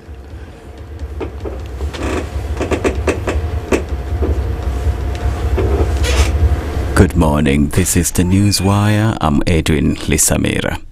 Health CS Deborah Barasa says Kenya should work towards becoming a self-reliant nation days after President Donald Trump announced the U.S. withdrawal from the World Health Organization. She spoke during a visit to Kakamega Referral Hospital. Kenya, we need to be self-reliant. You know, when the political climate changes, various presidents may come with different agendas, and so when we are over-reliant or over-dependent on partners again, at times it may cause some challenges, and really that is why we need a health financing aspect that will ensure sustainability, something that we can depend on, something that we can rely on as a country. Barasa further said that the ministry was on high alert as it recorded 5 more Mpox cases in the country on Thursday. And so we are looking in matters response to Mpox, and one of the areas we are capacitating, first of all, is surveillance, early detection of cases, and again improving the lab capacity and the prevention, infection prevention and control measures. We are also training various counties that have had cases. We are supplying the personal protective equipment and other consumables to support, as well as medications to manage the cases. Sarah Wairimu Kamotho is expected to appear in court today to take plea over the brutal murder of her late husband Top Cohen in 2019. It comes a day after the Director of Public Prosecution leveled fresh murder charges against her. Wairimu was arrested on Thursday after the DPP reviewed the murder file of the case, which had been withdrawn. In a statement, the DPP said there was enough evidence to have her charged with the murder. Wairimu, who's detained at Kilimani police station, was first arrested in 2019 after Cohen's body was discovered in a septic tank within their Kitusuri home. The National Parents Association chairperson has urged the Judiciary to expedite the hearing and determination of the case challenging the High Court's ruling that declared the new university funding model unconstitutional. Silas Obuhasa says the courts should allow students to continue receiving funding under the contentious model pending the determination of the case. Maombi yetu ni kwamba serikali izungumze na court ile ambayo ilifanya uamuzi kusimamisha funding model. Ile serikali ipeane what we call stay order ya kufeva ama kusaidia serikali kufungua zile pesa funding model ile ambayo ilikuwa imesemekana. Serikali ifanye hao wanafunzi waendelee kwenda kwa vyuo vikuu kusoma, kesi kiendelea kotini. Kila mara tumesema kwamba wanafunzi hawalipi fees. Fees inalipwa na wazazi. Na hii kesi ambayo iko kotini si kati ya wanafunzi na serikali. Hii kesi iko kati ya wazazi na serikali. Kwa hivyo kama serikali itaamua kwamba funding model irekebishwe mahali fulani, serikali haitakataa. Na kama koti itaamua kwamba funding model iendelee vile ilikuwa suggested na serikali, itaendelea. Kwa hivyo kwa sasa jambo la muhimu ni kuona kwamba tutafute njia mwafaka ambao hawa wanafunzi wanaweza kurudi darasani. Last week, Education CS Julius Ogamba assured university students that they'll continue receiving funding under the new university funding model. Petitioners successfully challenged the model on grounds that it was not subjected to public participation, was discriminatory, and denied learners their constitutional right to education. The matter will be heard by a 3-judge bench to be constituted by the President of the Court of Appeal. KCB Bank, in collaboration with MasterCard, has launched Kenya's only multi-currency prepaid card in an effort to simplify international transactions for customers by enabling seamless spending across various destinations. The card offers a cost-effective method for managing international transactions by reducing high transaction fees and enhancing convenience for frequent travelers and global spenders. It's tailored to meet the diverse needs of students, athletes, online shoppers, businesses and corporates. It supports 11 hard currencies including the Kenyan shilling, the US dollar, the euro and the Indian rupee. Australian police are investigating after statue of Captain James Cook was covered in red paint and disfigured ahead of the Australian Day weekend. It's the second time in 12 months that the statue in Sydney has been vandalised. Australia Day is a national holiday that's held each year on the 26th of January, the anniversary of Britain's first fleet landing at Sydney Cove in 1788. Many Indigenous Australians say the date causes them pain. That's the News Wire. I'm Edwin Lisamira.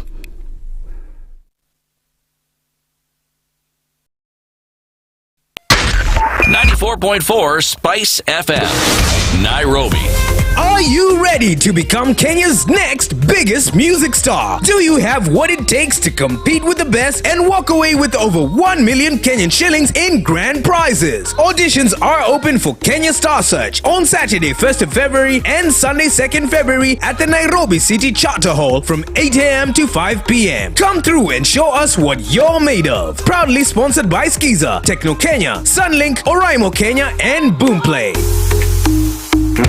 Are you a young person looking to unlock your potential? Are you ready to take the future in your hands? If so, then listen up. KCB to Judiciary is the plan. It's designed to empower young people like you, develop skills and knowledge you need to succeed in life. KCB to Judiciary combines vocational skills training, business development training, access to finance and business mentorship, preparing youth for jobs, entrepreneurship and wealth creation. Don't be left out. Visit kcbgroup.com/foundation to learn more.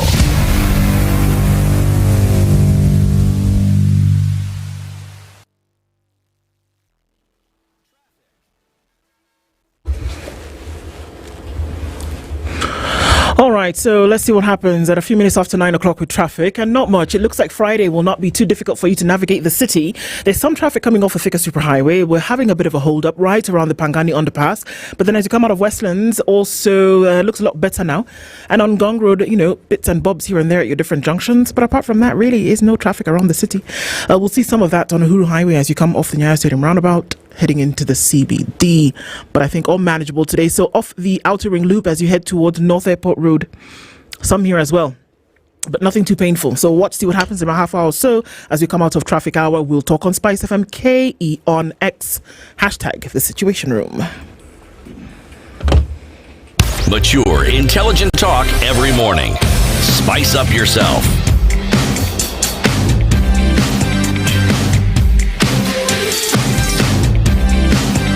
Mornings done right. 94.4 Spice. All right, at 8 minutes after 9 o'clock, coming into the final conversation for this week on Kenya's Biggest Conversation. So you've been with us tuning in on our live streams on YouTube and Facebook and on X as well, and wherever you're tuned in terrestrially around the nation and of course around the world, and our audiences on KTN. Thanks for being here this morning. We're going to go into a conversation this hour and we look at some of the things that are happening in the nation, some of the things that are happening in the country, what you think about them. And so off the jump, we're going to say, you know what, guys, join us on the conversation. We'll let you know when we open the phone lines for you to join us to have that conversation. But keep your comments coming in on our live streams, YouTube and Facebook as well. All right, as we get into that conversation, let's remind ourselves about what the KCB Foundation is doing through the to Judiciary program. Yeah, we've been talking about KCB offering solutions to the unemployed who enter the labor market annually over 1 million. And KCB says we have a solution to that. But when we talk about solutions, just what are the numbers looking like? As KCB has trained and created 150,000 jobs, 555, trained 35,195 youth, incubated 10,954 youth, and disbursed 267 million shillings loan to support their enterprises, and issued 224 2,225 startup toolkits to help these young people start their trade, and has trained 6,535 businesses on financial planning. KCB says there is a solution, there is a problem, but we have the solution. We will train you. We will not only leave it at that, we will give you mentors, we'll give you tools of trade and make sure that your business is what? A success. All this information, kcb.com/foundation. Indeed. All right. So, CT, remind us about today's proverb. Yes, I will remind you about today's proverb. We are. This is the final day of our proverbs from the country of 1,000 hills. Well, if hills could grow, who knows? By next year there may be 2,000. Caution is not cowardice. Even ants march armed.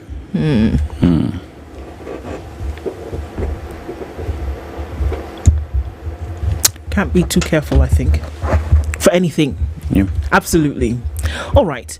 Are we getting into a conversation this morning? It's a bit touchy-feely. And a couple of weeks ago, we did see video of, about 10 days ago, we saw a video of two ladies who had made their way into the Ministry of Health office. A number of words were being used in terms of what happened. And they were... essentially, they stormed the office. Yes, they did. And they interrupted a press conference, or, at the beginning of the press conference, said they wanted to come in and have a conversation. But the thrust of what they were trying to share was that SHA was not working. And they said, essentially, look, we've paid up, but my baby, for example, cannot get treatment. And she was giving the example of the woman who was with her and said, this thing is not working. People have been able to get to the hospital. People have been able to get to the medical facility, but then we're not seeing anything in terms of movement thereafter. So, it took everybody by storm, and that video did the rounds and everybody saw it. And we said, okay, well, look, if it needed, public outcry has started to come out in many different arenas. What we saw yesterday after that was a bit shocking, because then this lady, and we'll call her name. Her name is Grace Muli. And she was in hospital yesterday. She's 61. She was in hospital yesterday. And then the video that we saw was of 3 police officers, bundling her out, escorted by another 2 police officers, and they arrested her. We then heard later on that members of her family had tried to go to the police station where she's currently being held. They'd asked for the charges. They were not told. They asked for bail bond, not been given. She's still being held. Is she going to be presented to court? Nobody knows what the issue is. The question has arisen right now. What did she do? There's a lot of speculation around at the moment that if you complain, if you raise your voice about certain things that you see going wrong and do not work, has the right to express that dissatisfaction then been taken away from Kenyans? Taken away, or is there an attempt to? You see, if something is wrong and someone states that it is so, is it then not incumbent upon the duty bearer to ensure that that particular query or complaint is addressed? Meaning, this is what you complained about. Where exactly was it? All right, we have gone there, we have communicated, it has been addressed. And to confirm that it has been addressed, go back there.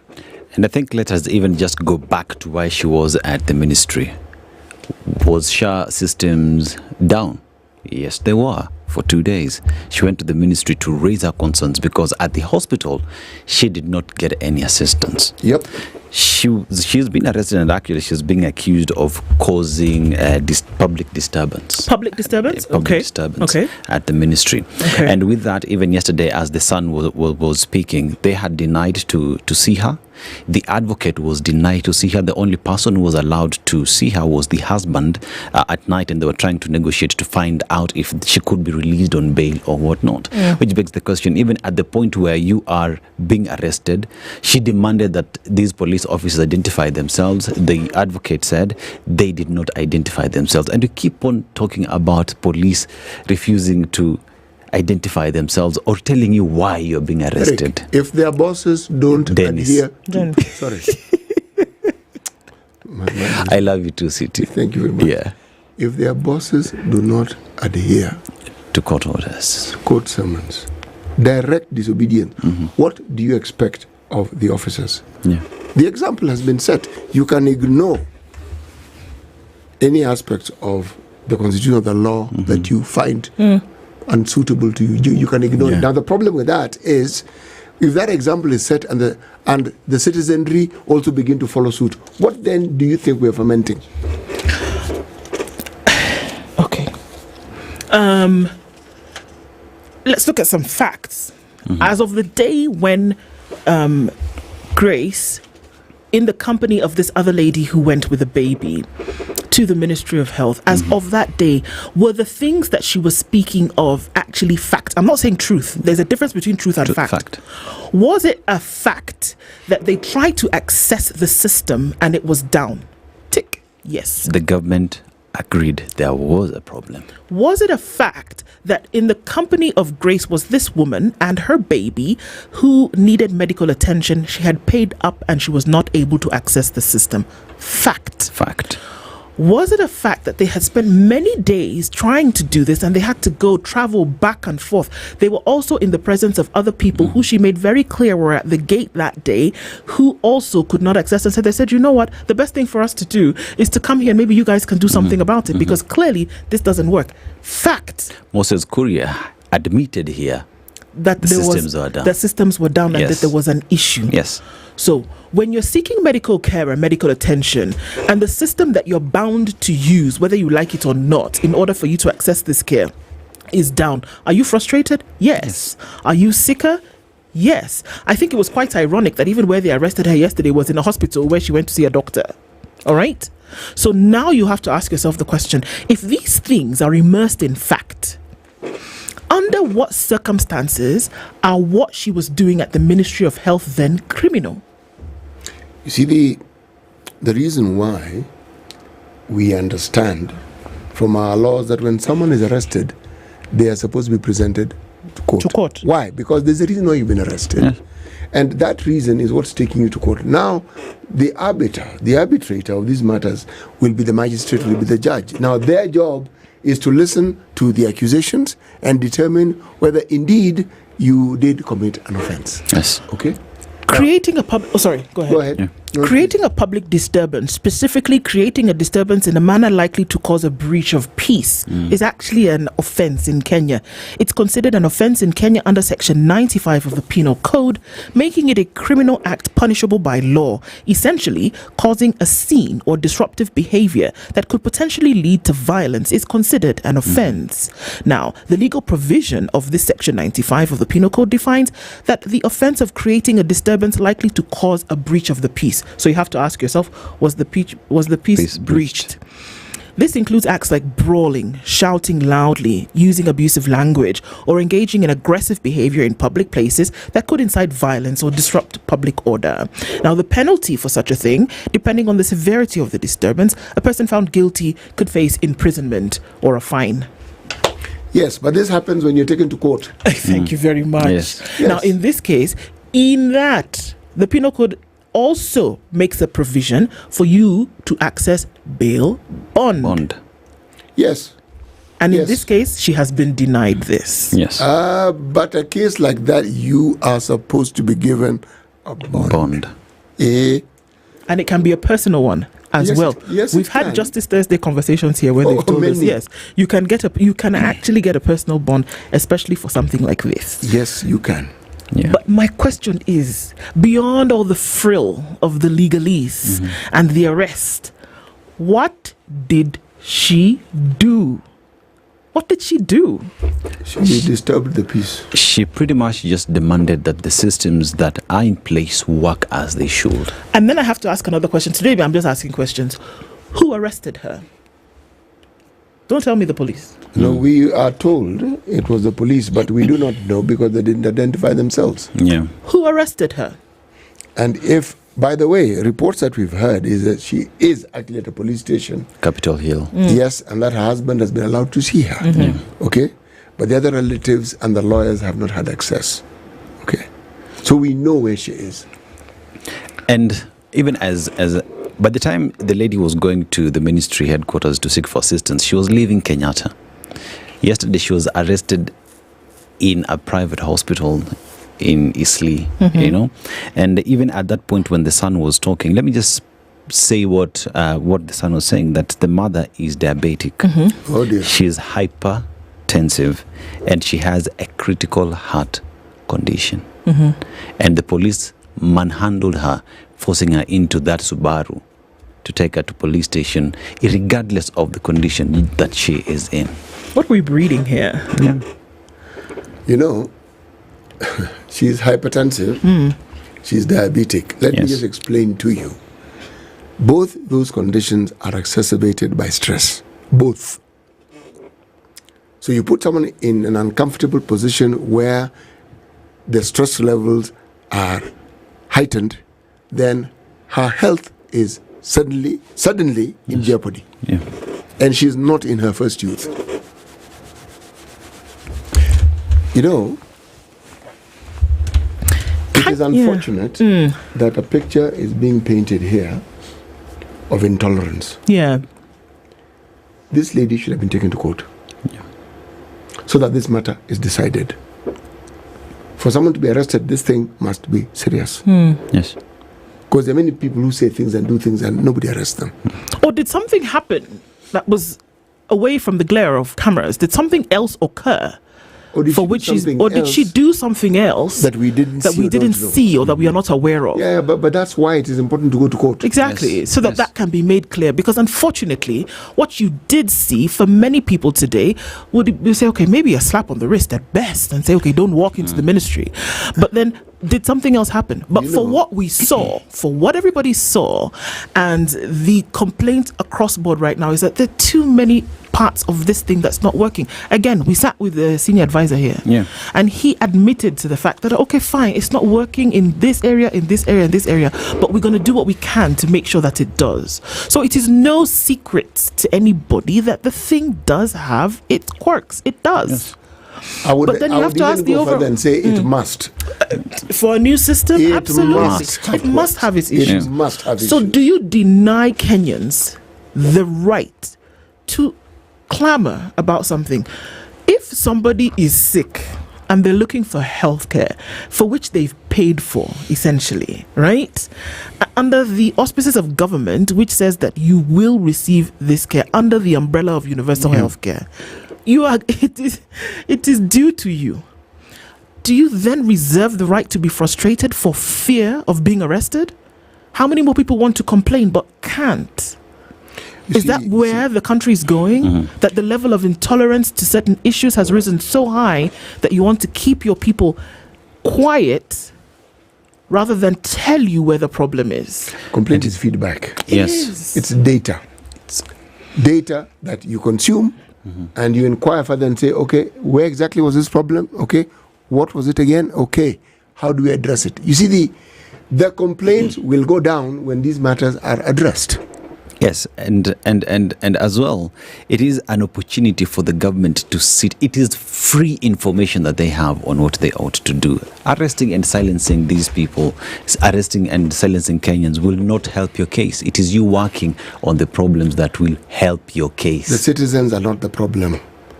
Someone is pointing out to something that is actually not working. Pointing out and saying, look, they may be dramatic about it, but they're pointing out. They're saying, we went to get the help that we were told we can get through this process. We are not getting it. Yes. Let me ask you a question.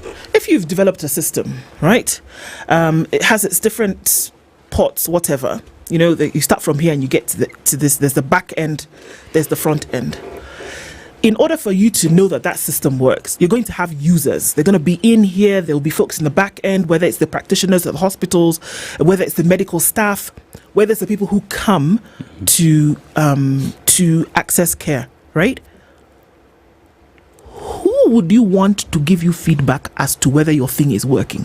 The consumer. Abi? Yes. Or am I crazy? Consumer. No. Is it not the people who use the thing, who you actually should, it's prescriptive here that I'm being, you actually want the users to come back to you and say, hold up, Dennis, this is where, this thing that you said would be like this, I've come to tell you it's not working. Can we tweak it?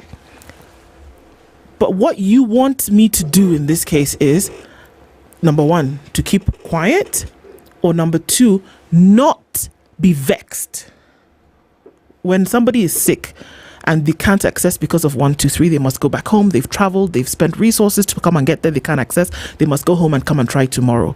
But what you want, Dennis, with your system is that even if I complain, I should do it in a manner like I'm kind of, begging you to please fix the thing because it's not working. I can't get upset. I can't be frustrated.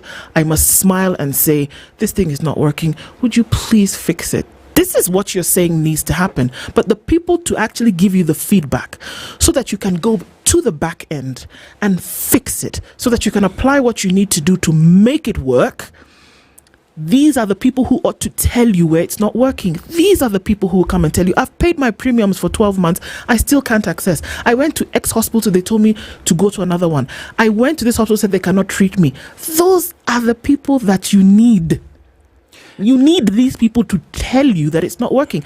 And I don't think that there's somebody sitting in their house today who has nothing to do and gets on social media and just says, guess what, guys? SHA is not working. I don't think that there are people who are doing that. Yeah.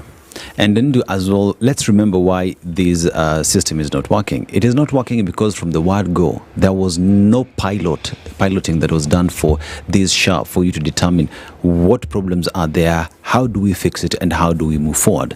They advised us and told us that they just jumped right into it. All these issues with SHA is as a result of failing to conduct a very integral part before launching that exercise. Today, Kenyans are speaking and they're telling you, we need this fixed. Arresting them and telling them to be silent will not help your case. The CS of Health, Dr. Baraza, said something during a press conference even before.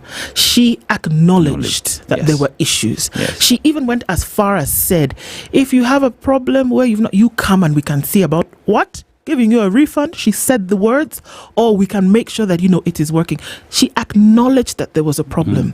If the person who sits at the helm of this ministry has told you, yes, we acknowledge that there are issues, we're working on it, what stops people from complaining about the fact that it isn't working? Whereas the energy, then look at the resources that you spent to go halfway across the city to arrest somebody yesterday. Why can't we expend that energy to make sure that the thing actually works? And this is an issue. Kenyans are feeling muzzled. Kenyans are feeling that they cannot speak out over something that they feel needs to be sorted out. And the ways in which this should be done, perhaps we need to hear from them again.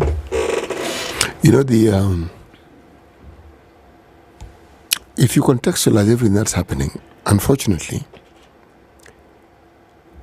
the conclusion is going to be that anyone who seems to raise a voice that in the remotest way sounds like a criticism of either government activity, a government ministry, or even say something that is considered negative to what has been spoken of by government officials or the president himself, that you will not be tolerated. Now, the intolerance seems to be manifested in the way people get arrested.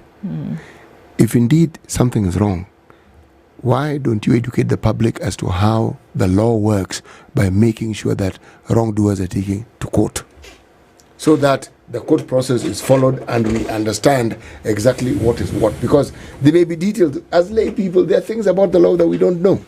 We don't even understand. But when we follow cases that are in court, we then understand. You see, like now, because this lady has been arrested for being a public nuisance, we've now been forced to understand what our law says about it. Yes. What disturbing the peace means.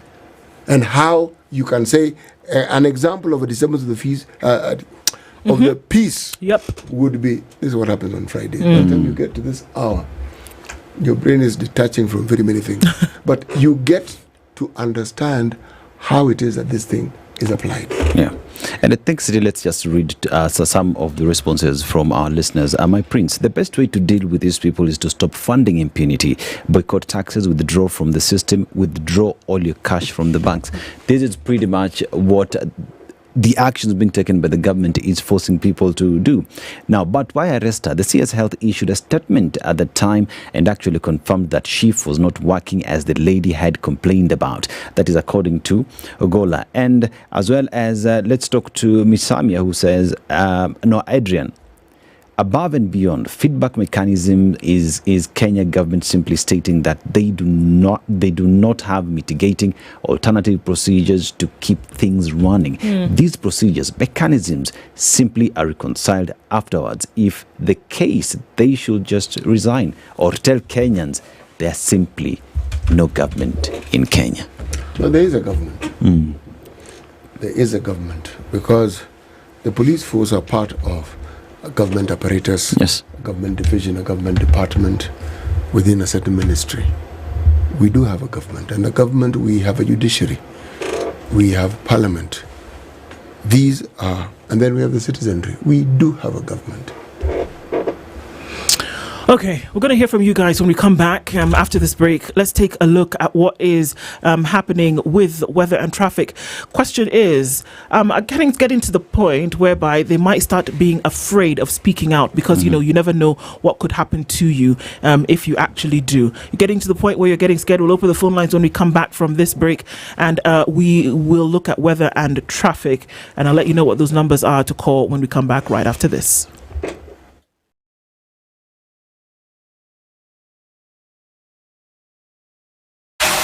The weather with Spice FM.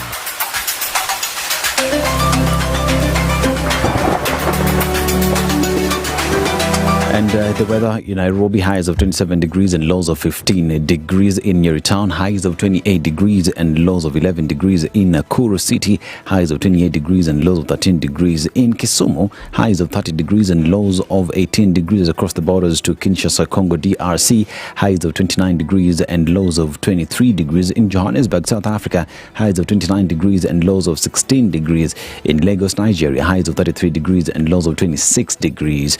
We go to Paris, France, highs of 11 degrees and lows of 8 degrees. In China, highs of 7 degrees and lows of negative 5 degrees. That is the weather. These are Good Morning.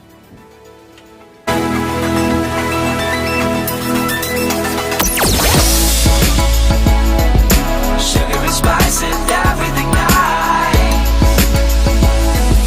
Spice FM. Spice up your life. All right, I think we're most of the time done with traffic this morning.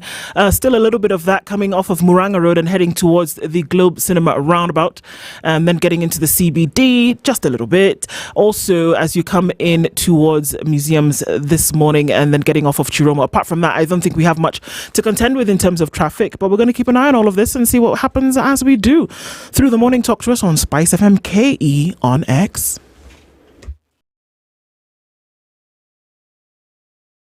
Mature, intelligent talk every morning.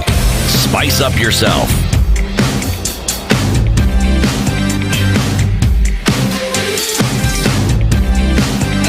Mornings done right. 94.4 Spice FM, Nairobi. I'm going to open up the phone lines and talk to you. Kenyans getting to the point whereby you feel, okay, well, we're not going to be able to speak out when we see some of these issues. 27 minutes left in this conversation, asking ourselves the question, are we getting to the point whereby you're not comfortable enough to speak about what's going on because, you could be arrested tomorrow? If you have a complaint today, do you think you're justified to speak out about it? If you have a complaint about what's going on in the public system, which you've been guaranteed the rights to be able to access, and you speak out about it, do you feel as though you're comfortable enough to do that, or would you rather keep quiet about it? We're going to take your calls this morning on 0719-012-600. That's 0719-012-600. As we still keep looking at your comments on our streams this morning, just to hear from you. I mean, getting to the point whereby, Kenyans have been called all manner of things recently and said, you can't complain. And if you can complain, but if you do it in a respectable manner, and then we'll see if, we can do something about it. But then I think for me, and I can say for me, it's very clear. You open your mouth and you could be arrested.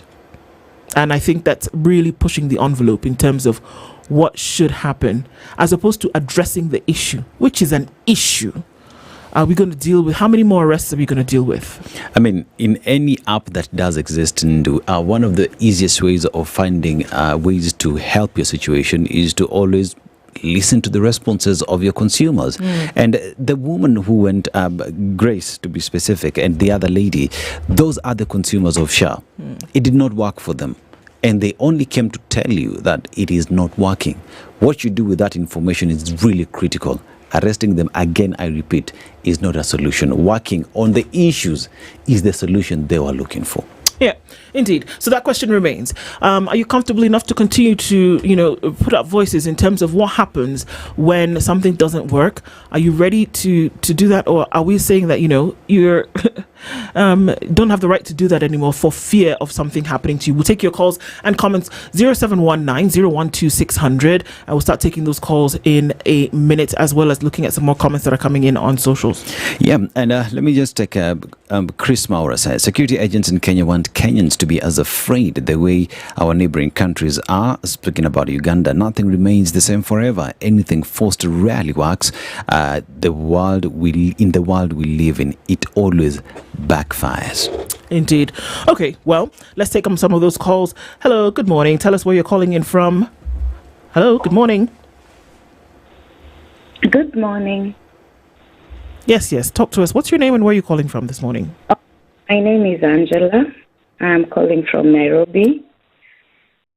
I feel very bad that Grace was arrested. And to answer your question, it means... Good morning. It's okay. Just go ahead. What you need to do is reduce the volume on your radio. Oh, sorry. From Nairobi. I feel very bad that Grace was arrested.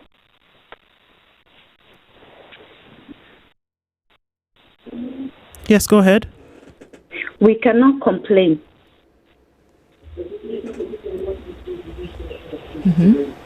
Go ahead, my dear.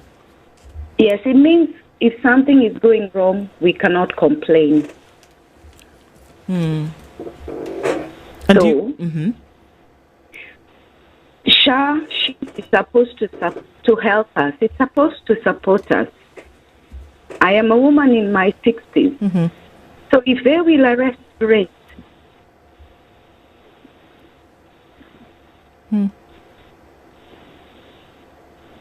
it's just sad. I hear you. It's really sad. So it means we don't complain. And I feel like someone is systemically trying to get us back on the streets so that they can kill those who will be on the streets. Do you feel it's going to stop people from complaining into the future about something that might go wrong? Of course, it's going to stop most of the people from complaining. And that is their end game. That is what they want, because they are ruling us with fear. It is not right. Health is fundamental. So if I won't complain about not getting good health services, then what should I do? No, it's painful. It's not nice. I hear you, Ma. And that lady needs to be taken to court, follow the rule of law. As far as I'm concerned, she disturbed no peace. Her peace was disturbed. Thank you, guys. Thank you very much.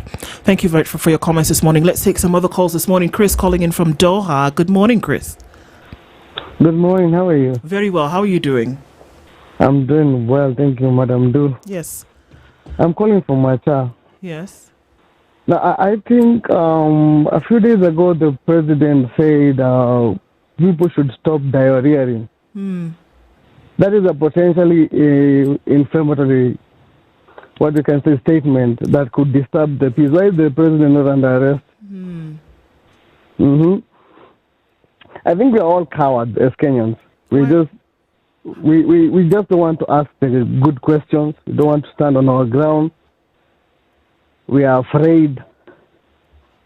And part of the reason, I think the generation that was before me, I'm in my 30s. Yes.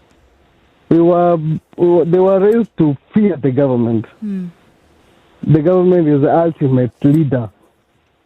You cannot question the government. That is how they were raised. And then they raised us the same way. You cannot question the government. And I don't think that is right, because if they're in charge and they're in charge of our affairs, then we should be able to say what goes on with our affairs. That's all I can say, because I don't say you can arrest someone who is hypertensive for simply asking the right questions. Yeah. I don't see any reason why you should do that. Even if you take that case to the court, that is a potentially inflammatory discussion. You could hang everybody that is in that courtroom. Is that courtroom a crime scene? Is that judge a criminal for entertaining that kind of questioning? I mean, I don't understand what this law means. You cannot disturb the peace. Even by definition itself, this conversation is potentially criminal. Even what we're talking about today? Yeah. Yes. Yeah. So, should we all be arrested for listening to you and talking to you? Is that what we are saying here? Those are the questions, Chris, and I think that we need to keep bringing them out, because then let's get clarity then on what you can actually do or what you can't do, and I think it needs to come out. By definition, that law is just criminal by itself. It's unconstitutional. You can't tell people they can't ask questions. Then how do you come out? How do you come to a conclusion? How do you come to solve problems if people can't ask questions? Exactly. Yeah. Thanks for your contribution, Chris. Thank you. Thank you so much. Let's hear from Matthew, who's calling in from Nakuru. Matthew, good morning. Good morning. How are you? I'm a very, very bitter person. Why is that? We had something called Beyond Zero, launched by Margaret Kenyatta. Yes. And this is actually a program that worked. I never saw any kind of questions being asked the same way SHA is being battered right, left, and center.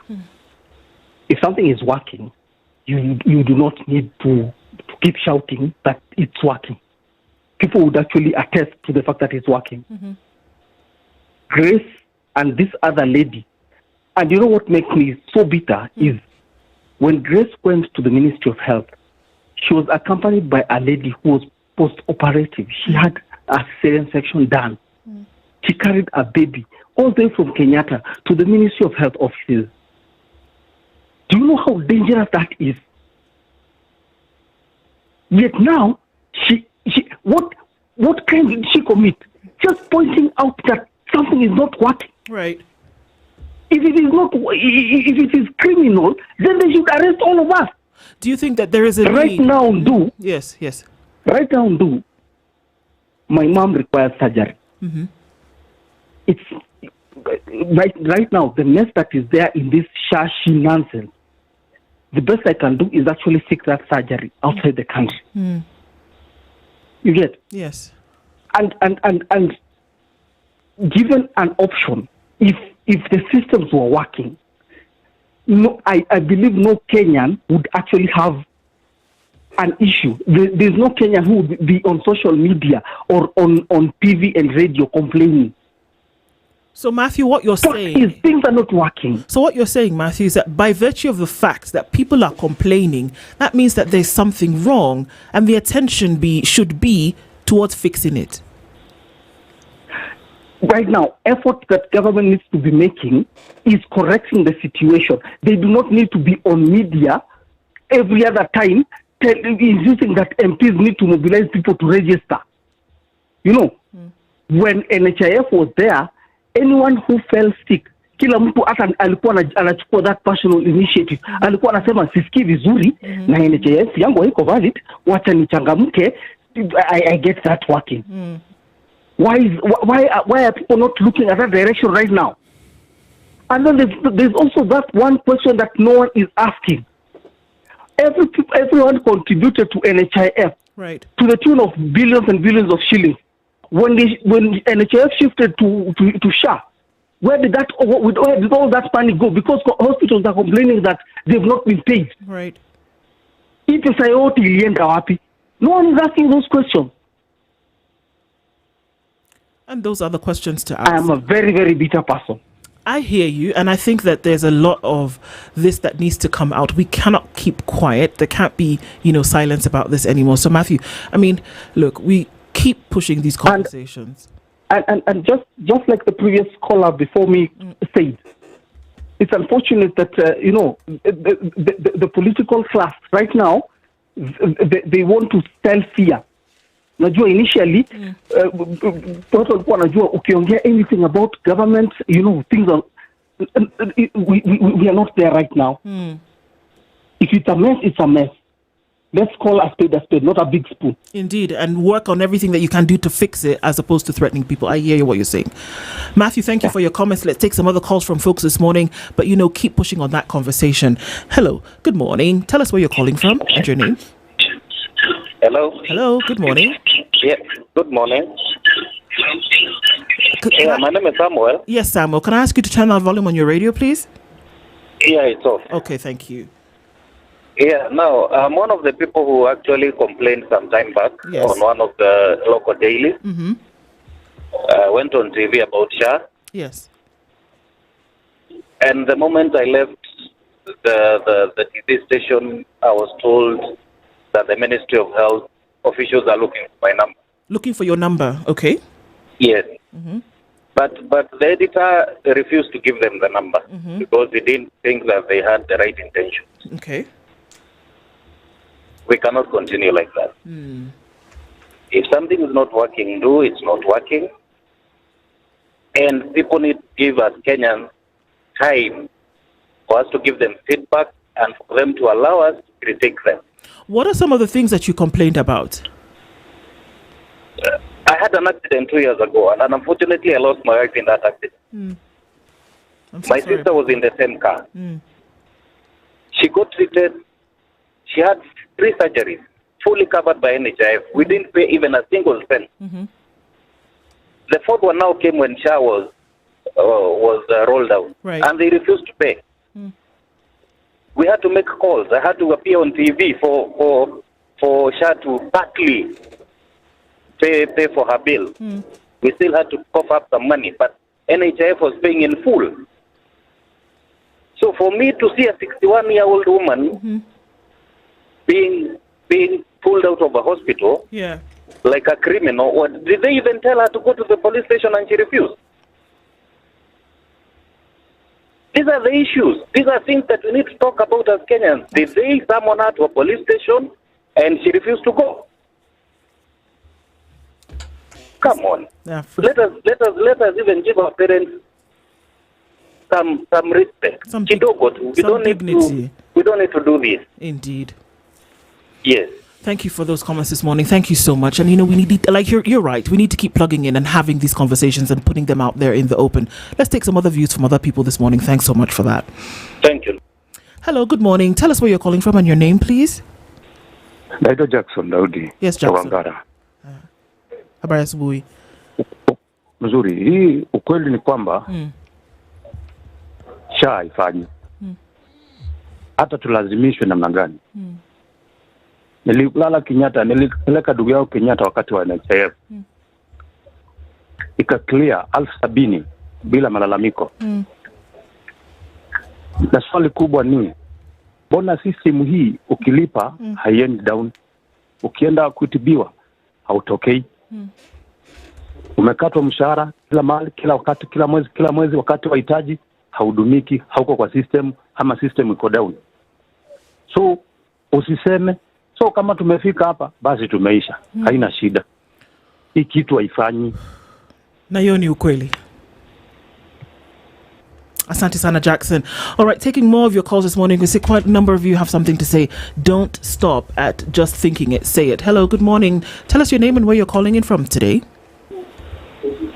Good morning, Do. Good morning. This is Billy calling from Kiambu. Yes. Unajua, if you want to see the government is failing, it's the government that is already playing the health of its people. Because if a woman is going to the hospital and a baby can't be treated, and when they complain they're being arrested, I think that is sometimes the president said back, it is treasonous to complain about a lot of things. But I don't know if this is how he defines patriotism. I believe patriotism is when we can stand and say this one is a wrong thing, this one is good, this one is fixed it. All what we want is, we don't want NHIF back. We only want this SHA to be fixed so that it becomes functional. Absolutely. Because if we pay for this thing, we don't see the money. The money doesn't. They don't tell us pesa ijafika juu system in hang. Unless we are now requesting with the services when the system is hanging. I hear you. I hear you. People are taking us. These people are taking us for a run. This is not good. And it is high time. You know, this country, it is high time now. We take matters in our own hands and we tell this government enough is enough. Because even though, imagine last week I took a friend to the hospital. Yes. Unfortunately, he didn't have the SHA. The SHA card, yes. But he had what do you call it? He had bought an insurance with another company. Do you know the hospital admin told us we can't be treated unless we have the SHA. And then with the SHA, in some cases, sadly, now we took the SHA is not working. We took the whole day with somebody who is supposed to go for a surgery, registering for a SHA. Are we prioritizing the health of our people, or we are killing our people? Good question. Have a good morning, though. Asante Sana, thanks for calling in this morning. Let's take some more of your calls. Hello, good morning. Tell us your name and where you're calling from. Hello, good morning. Good morning. My name is Chichi. Yes, Chichi, could you turn down the volume on your radio, please? Okay. What I wanted to say is... Yes. Kenya is a sick nation. Na mahali imefika lazima tuchukue sheria mkononi. What does that mean? Kila mtu achukue kura, for the government of the day is actually playing with our health. If we get a following constitution, if Kenya actually is a constitutional country, saizi ndio Raila anapigania EU. If back at home things are messy, can you trust him with the seat? Back at home things are messy and they are quiet. So it's high time. Kenya is a sick nation na dawa yetu ya kujitibu ni kila mtu achukue kura. Whether you are young na umefikisha age ya kuchukua kura, government of the day lazima iende 2027. Thank you. Thank you very much. Okay, we'll take a couple more of your calls and then we'll also see what some of the comments are on socials this morning. Hello, good morning. Tell us your name and where you're calling in from. Hello? Yes. Yes, I'm Amos Getty calling from Pipeline. Yes, Amos. Yes, pertaining the arrest of this HG lady, that has made me to be so much bitter. Right. Yes, because if this thing is not working, there is no need to keep quiet. We have to shout.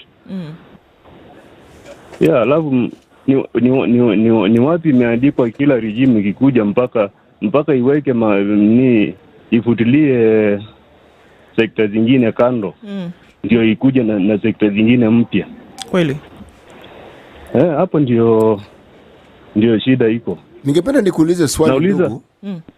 Yes. Have you tried to use SHA yourself? Okay, I've seen mobilization going on, but it is somewhat confusing completely. Have you registered with SHA? Because if to me, I was paying NHIF properly, I was paying for NHIF very well. But even the procedure, we are not getting the procedure, how things are going on it. Grounds, yeah, wanaongea kwa TV kama juzi tunaona siyeji anaongea, kila mtu anaongea kwa nini, lakini ground hatuna mwelekezi venye iko hivi hakuna. Umeweza have you registered with SHA ndugu?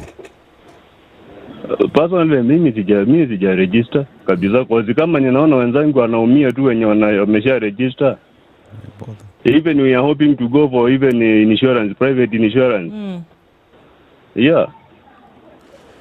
Okay. Na shida ni NHIF was very much working well. Kwa nini ikuje itolewa kabisa? Ati mtu anasema anakuja na kitu kingine itafanya vyema. Asante sana for your comments this morning, Ndugu. Let's hear some others, and then as we go to some other comments, thank you very much. Hello, good morning. Tell us your name and where you're calling in from. Yes, my name is Edwin from Eldoret. Yes. Tell us, brother. Yes, good morning. Good morning. Yes, we can hear you. Please go ahead. Tell me what your thoughts are about this. I am Edwin calling you from Eldoret. Yes. Okay, I think we got disconnected there. I mean, look at the spectrum of comments that we're getting about this. I mean, the one thing is that, yes, if you say something is not working, and rather than look for a solution for it, that people ought not to be threatened. Mm-hmm. What are some of the comments that we're seeing? We start with the Langatu Musemokweli, who says, why are church leaders quiet? Why is opposition civil society's group silent? Why is international community silent? Kenyans, musiuziwe woga, fight for your rights. Hi, we are dealing with a leadership that has refused to be Kenyan. It decides to lead Kenyans without divorcing itself from the cultural biases and socialized it. Narrow ethnic value judgment, that is according to Edgar Boy. And Langata Msemukweli, as well, I've read the comment, and all the people saying the system work are sending their families overseas for treatment. Now, does every car in Kenya not have a spare tire? Where are the backup mitigating alternative procedures for Kenya's public health insurance being dispensed, riding on digital formats? That is Adrian Terry. And by the way, that is Angela Githeki. By the way, who decided that NHIF was not working? The money stolen from NHIF coffers. Has any person been brought to book, and yet Grace has been arrested? That and many other. Why is LSK president muzzled? Egocentric greed and corruption plaguing Kenya's economy. It's not working. Why should the government arrest those meant to grant them feedback on the SHA system? That is according to Owen Kariuki. Agola, the final comment that I'll read, some hospitals in Shags, that the rural areas where patients are not getting services via SHIF, because even the personnel there, they say they don't know how the new system is supposed to work. Patients are forced to pay cash. We'll take a few more of your calls this morning, even as we wind down on this conversation, at least for now. It doesn't die, but we'll take a few more of your calls either way. Good morning. Tell us your name and where you're calling from. Hello. Hello, good morning.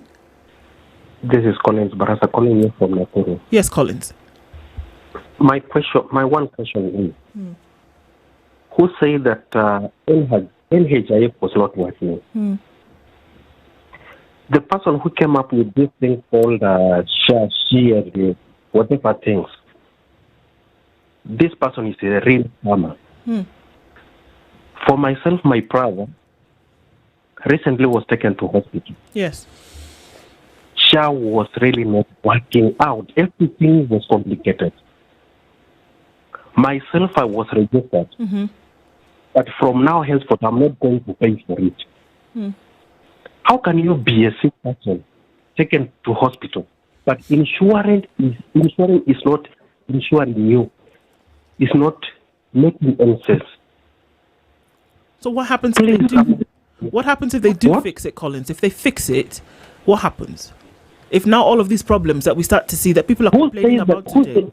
Where have you seen? Where is it fixed so that I can run to? My question is, with all the comments, and the complaints that are coming from everybody across board, if they take it and fix it where the small problems are, would you go back? It's not small problem. It's a big problem everywhere. She's not working. She's not working. I hear you, Collins. And I promise you, take your child to hospital right now. But it's not sure to pay for it. Yes. Then you will be frustrated on the queue. The way that things are not working. Things are not working. And the president will see him on the roadside saying she's working. You know the unfortunate thing. The unfortunate thing is there are many people who tell us that NHIF is not working because they've experienced it. There are others who tell us it's not working because other people have told them it is not working. But there is a number of people, I haven't heard many, who have actually told us that it works. So if one says it's not working, I have to ask a question. What service did you seek, and what is it about that service that was not working? Yes. For example, I've just told you, for example, my brother, his wife was taken to hospital the other day. Nakuru PGH. Yes. And everything on it, when they tell you go to SHA office, they tell you our system is hanging, things are not working, come tomorrow. Yeah. And a patient is in a very critical condition. Very critical condition. So, for example, for me, who is paying for it, Yeah. I see my brother is suffering and he already has paid. Mm. Will you tell me to go and start paying, continue paying for it? Will I be able to do so? If my young brother also, he has not registered, can you tell him to go and register? For example, if people don't know what they are doing, they know what they are doing. They can only do one. Yeah. I mean, we definitely hear you on that. We definitely hear you on that. And I mean, thanks for your comments. I mean, these are just adding to the great numbers of people who are complaining about some of the things that you do. Thank you for putting your voice out there. Thank you for putting your voice out there. It's important to keep doing it until something is actually done and it is fixed. Thanks very much for your comments this morning, Asante Sana. And thank you to all of you who've put out your comments to us this morning. It's very important that we keep the conversations pushing, even, beyond time, until something is actually done and it works in the manner in which it is supposed to work for Kenyans. Guys, thank you for being part of Kenya's biggest conversation this week. We do it again next week. Good morning. It's 10:01.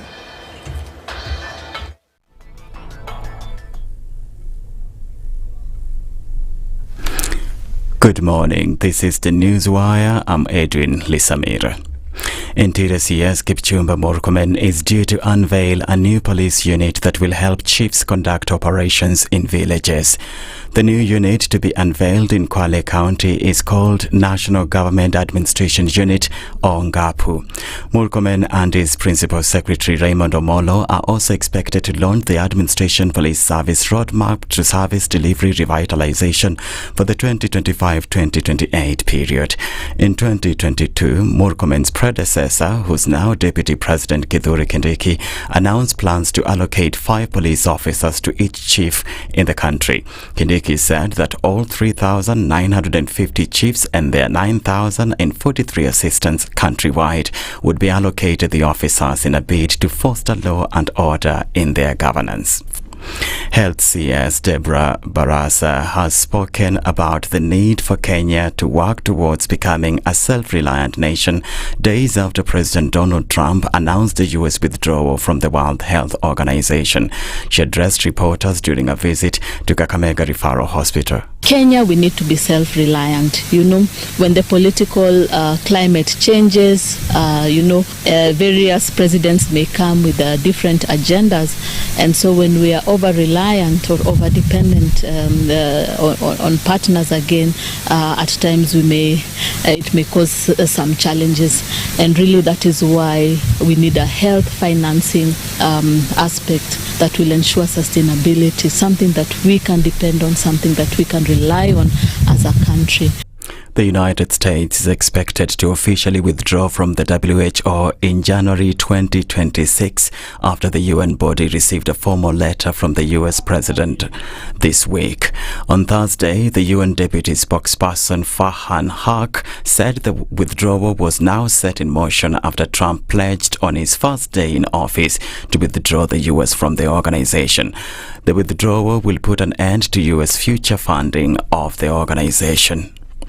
Police in Elgeyo-Marakwet County are investigating an incident where 3 people were killed by suspected bandits along the Tokoloa Road on Thursday evening. The victims were leaving the Koloa market on a motorbike when they were ambushed by the bandits, who opened fire, killing 2 women on the spot. The motorcycle rider, who fled with gunshot wounds, was later found dead. President William Ruto has continued to criticize his critics who've claimed that the 150 million shillings bonus paid to Mumias sugar farmers earlier this week was wired from the National Treasury at the expense of taxpayers. The president spoke in Webuye as he continues with his development tour in Western Kenya. Mimi niliona viongozi wengine jana ati kwa sababu tumelipa bonus ya miwa, ati wanauliza Ruto ametoa wapi pesa ya kulipa bonus ya miwa. Na siku ile tulikuwa tunalipa bonus ya chai, mbona hawakuuliza? Na siku ile tulikuwa tunalipa bonus ya kahawa, mbona hawakutuuliza? Kwani wananchi wa miwa, wakulima wa miwa wakilipwa bonus inakuwa ni makosa? Tunawaambia hawa viongozi, wacheni utapeli, wacheni na ujinga pamoja, kwa sababu msiniulize ati nimetoa wapi pesa ya kulipa bonus ya wakulima wa miwa. President Ruto further urged Kenyans who are yet to register under Asha to do so. Kila Mkenya lazima awe katika mpango wa afya, ambayo Mkenya akigonjeka anaenda hospitali, anatibiwa, anaenda nyumbani bila ya kuuza mali yake. Tuweze kuwa na mpango ambayo bima ya afya inaweza kumlipia kila Mkenya. Tutahakikisha ya kwamba bima ya afya italipia kila mwananchi. Tuhakikisha kwamba kuna madawa, tuhakikisha kwamba kuna madaktari, tuhakikisha kwamba kuna vifaa, na tumeungana community health promoter, tumewapanga katika hiyo mpango. Wewe mwananchi ujisajili. A Chinese man who attacked a Japanese mother and child with a knife and killed a Chinese woman who tried to protect them has been sentenced to death, according to the Japanese government. A Chinese court said that Cho Jiangcheng, aged 52, had carried out the attack last June after he lost the will to live following the loss of his job and subsequent deaths. The attack had taken place outside a Japanese school in the Chinese province of Shijiazhuang and was one of 3 attacks on foreigners in China last year. It comes as Chinese authorities have carried out several high-profile executions in recent days. That's the Newswire. I'm Edwin Lisamira.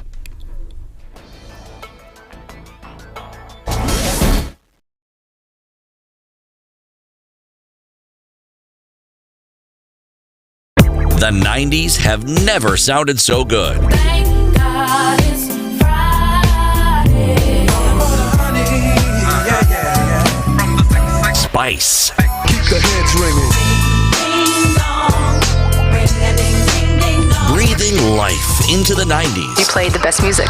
More of the classics and the hits you love. 94.4 Spice FM. Nairobi.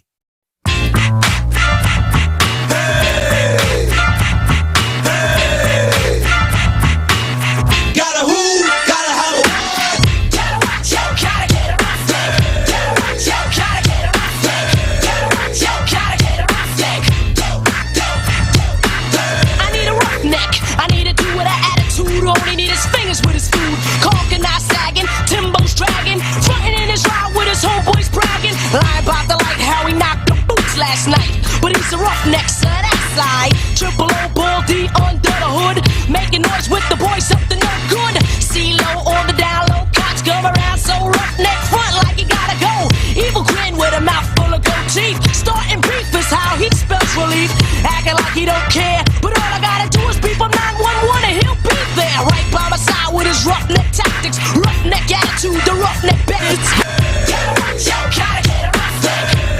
Yo, gotta get a roughneck. Yo, gotta get a roughneck. I need it and I want it, so I gotta get a roughneck. Yo, gotta get a roughneck. Yo, gotta get a roughneck. Yo, gotta get a roughneck. I need it and I want it, so I gotta get a roughneck. I need a roughneck. I need a man that's quick and swift to put out the slip and get stiff. Boxer shorts, everything is fitting large, but he ain't gotta be large to be in charge. Pumping in and out and out and in and here we go. He knows exactly how I want my flow and that's slow. Never questioning, can he get buck wild? You gotta smack it, lick it, swallow it up style. A drink of beer, sitting in his chair, hands in his pants, fiddling with his kids. He's a rude boy, a ragamuff, ready to bag another brother that he ranks not rough enough. Cause if it ain't rough, it ain't right. And if he ain't right, well then he's all wrong for the light. I love my roughneck and ain't nothing going down or going up if my roughneck ain't in town. Yo, gotta get a roughneck. Yo, gotta get a roughneck. Yo, gotta get a roughneck. I need it and I want it, so I gotta get a roughneck. Yo, gotta get a roughneck. Yo, gotta get a roughneck. Yo, gotta get a roughneck. I need it and I want it, so I gotta get a roughneck. I need a roughneck. I need a man that don't snitch like a that tears a switch. Doing whatever it takes to make ends meet, but never meeting the end cause he knows the street. Eating fish, then it's back to the here. Hit him with a bit of skins and he's out of there. On the avenue, girls are passing through. Too much of a roughneck, so they ain't having you. Hard popping, always grabbing his shotgun. Brag about his tech is the wannabe roughneck. That's the kind you gotta watch out for. Just to get a rep and pull the plug on a tour. Pissing in corners, doing 80 by funeral mourners. Showing little respect, now that's a roughneck. Get a right, yo, gotta get a roughneck. Get a right, yo, gotta get a roughneck. Get a right, yo, gotta get a roughneck. I need it in the morning, so I gotta get a roughneck. Get a right, yo, gotta get a roughneck. Get a right, yo, gotta get a roughneck. Get a right, yo, gotta get a roughneck. I need it in the morning, so I gotta get a roughneck. Get a right, yo, gotta get a roughneck. Get a right, yo, gotta get a roughneck. Get a right, yo, gotta get a roughneck. I need it in the morning, so I gotta get a roughneck. Get a right, yo, gotta get a roughneck. Get a right, yo, gotta get a roughneck. Get a right, yo, gotta get a roughneck. I need it in the morning, so I gotta get a roughneck.